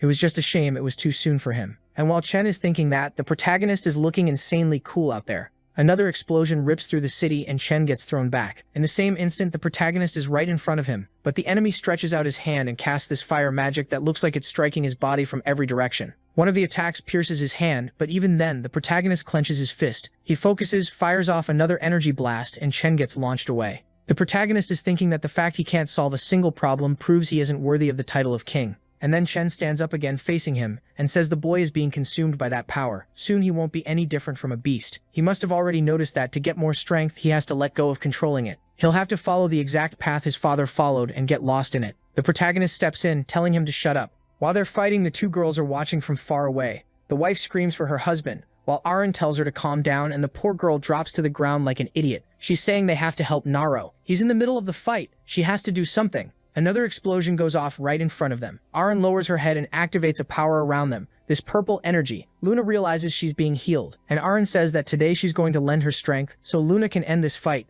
Looks like she transferred mana, something like that. Back to the brawl. The protagonist jumps in to throw another punch at Chen, who's shocked by the kid's bloodlust. He fought like he couldn't be stopped, but he still wasn't ready, and now it was over for him. Chen fires a purple energy blast that wipes through the city, the building, and leaves a crater where the protagonist was. Then Chen says the boy didn't notice his body is freezing. He was too weak a vessel for that power, and soon he'd crack. It doesn't matter. He wasn't prepared to use the full potential of the king's blood. Suddenly, the protagonist opens his eyes and finds himself standing in front of his grandma's apartment door. He smiles like a fool and goes to open it, calling for her. But then he sees everyone he lost because of that power. Well, not everyone. Luna is still alive. His school friends really did die, but nobody cares about them. The old man dying is actually sad, and Chen can die soon too since he's the final boss. But all of that starts waking something up inside him. Then the protagonist is back in the void again, and that well-fed version appears, calling to him. The protagonist asks if this is the king's power. He's hanging his head, saying he can't protect anyone. He didn't protect Dam Junyo, didn't protect Muzin, didn't protect his grandma. Everyone keeps dying. Now that there's almost nobody left, what exactly is he fighting for? Like, did he forget he has a wife? That nourishing energy tells him not to feel bad, son of the king. All that pain and anger. He has to accept those emotions. Only then, for the first time, would he see the truth. Someone is screaming the protagonist's name. It's her. his wife telling him to wake up, saying he has someone to fight for. Yes, it's her. That's what I said. I reminded the kid I brought him back. Right then Chen is in shock. The boy's wounds are healing insanely fast. Something is different from before. Maybe that was the power of the true king. The kid is flaring with aura when a big-mouthed creature comes in from the side, but one glance from the protagonist and something smashes straight into the creature's chin. The punch hits like a bullet, so fast you can't even see it. Its face freezes over or gets pierced through by a block of ice. The thing is dead. Seeing that, Chen says everything changed. The moment he was abandoned and after he left Luna in the forest, he swore to himself he'd never be moved by emotions again. But now Naro had awakened something in him. He'd been waiting for this moment his whole life. He was finally going to experience true happiness. So they stand face to face. And in that moment, Naro sees the face of someone who, just like him, is ruled by pain and suffering. But Chen is different. And Naro tells him that, apparently, he has nothing in this world he wants to protect. The light expands across the entire city. Luna, far away, shields her eye and it looks like an energy apocalypse just got unleashed. In a split second, the poor guy is missing a leg and an arm. Chen says he finally understands what the power of a king's authority means. That's what Sana was trying to protect, even if it killed her. The creatures in the city start getting pulled into the vortex in the sky, and Chen says that, like always, the result of this fight is that it will be eternal. The relationship between the two worlds was complicated, and Naro had to choose which side was he on. Was he human or a monster? The protagonist turns and says it never mattered. Then Chen smiles and says that in the end, he lost fair and square. He can't speak because his mouth has fallen apart, but he wanted to apologize to the boy, or apologize to Luna, since all she can do is watch his ashes scatter. She cries a single tear and asks if it's over. The protagonist says he can feel Kun's fury, that guy from the demon world, watching him from the other side. He wants to end this war, but for that he needs her by his side. She says, of course, and the two of them head toward the portal. With that, the only person who had the authority to open the gate passes through it. The sky that had that giant gate finally returns to a clear blue, and supposedly the gate was never opened again. That's what the story says. 3 months pass, someone saying yes, he's in South Korea, right at the place where the like on this video happened. That helps Mamoru make more juicy content for his viewers. Activate the cheeky little bell and I'm out.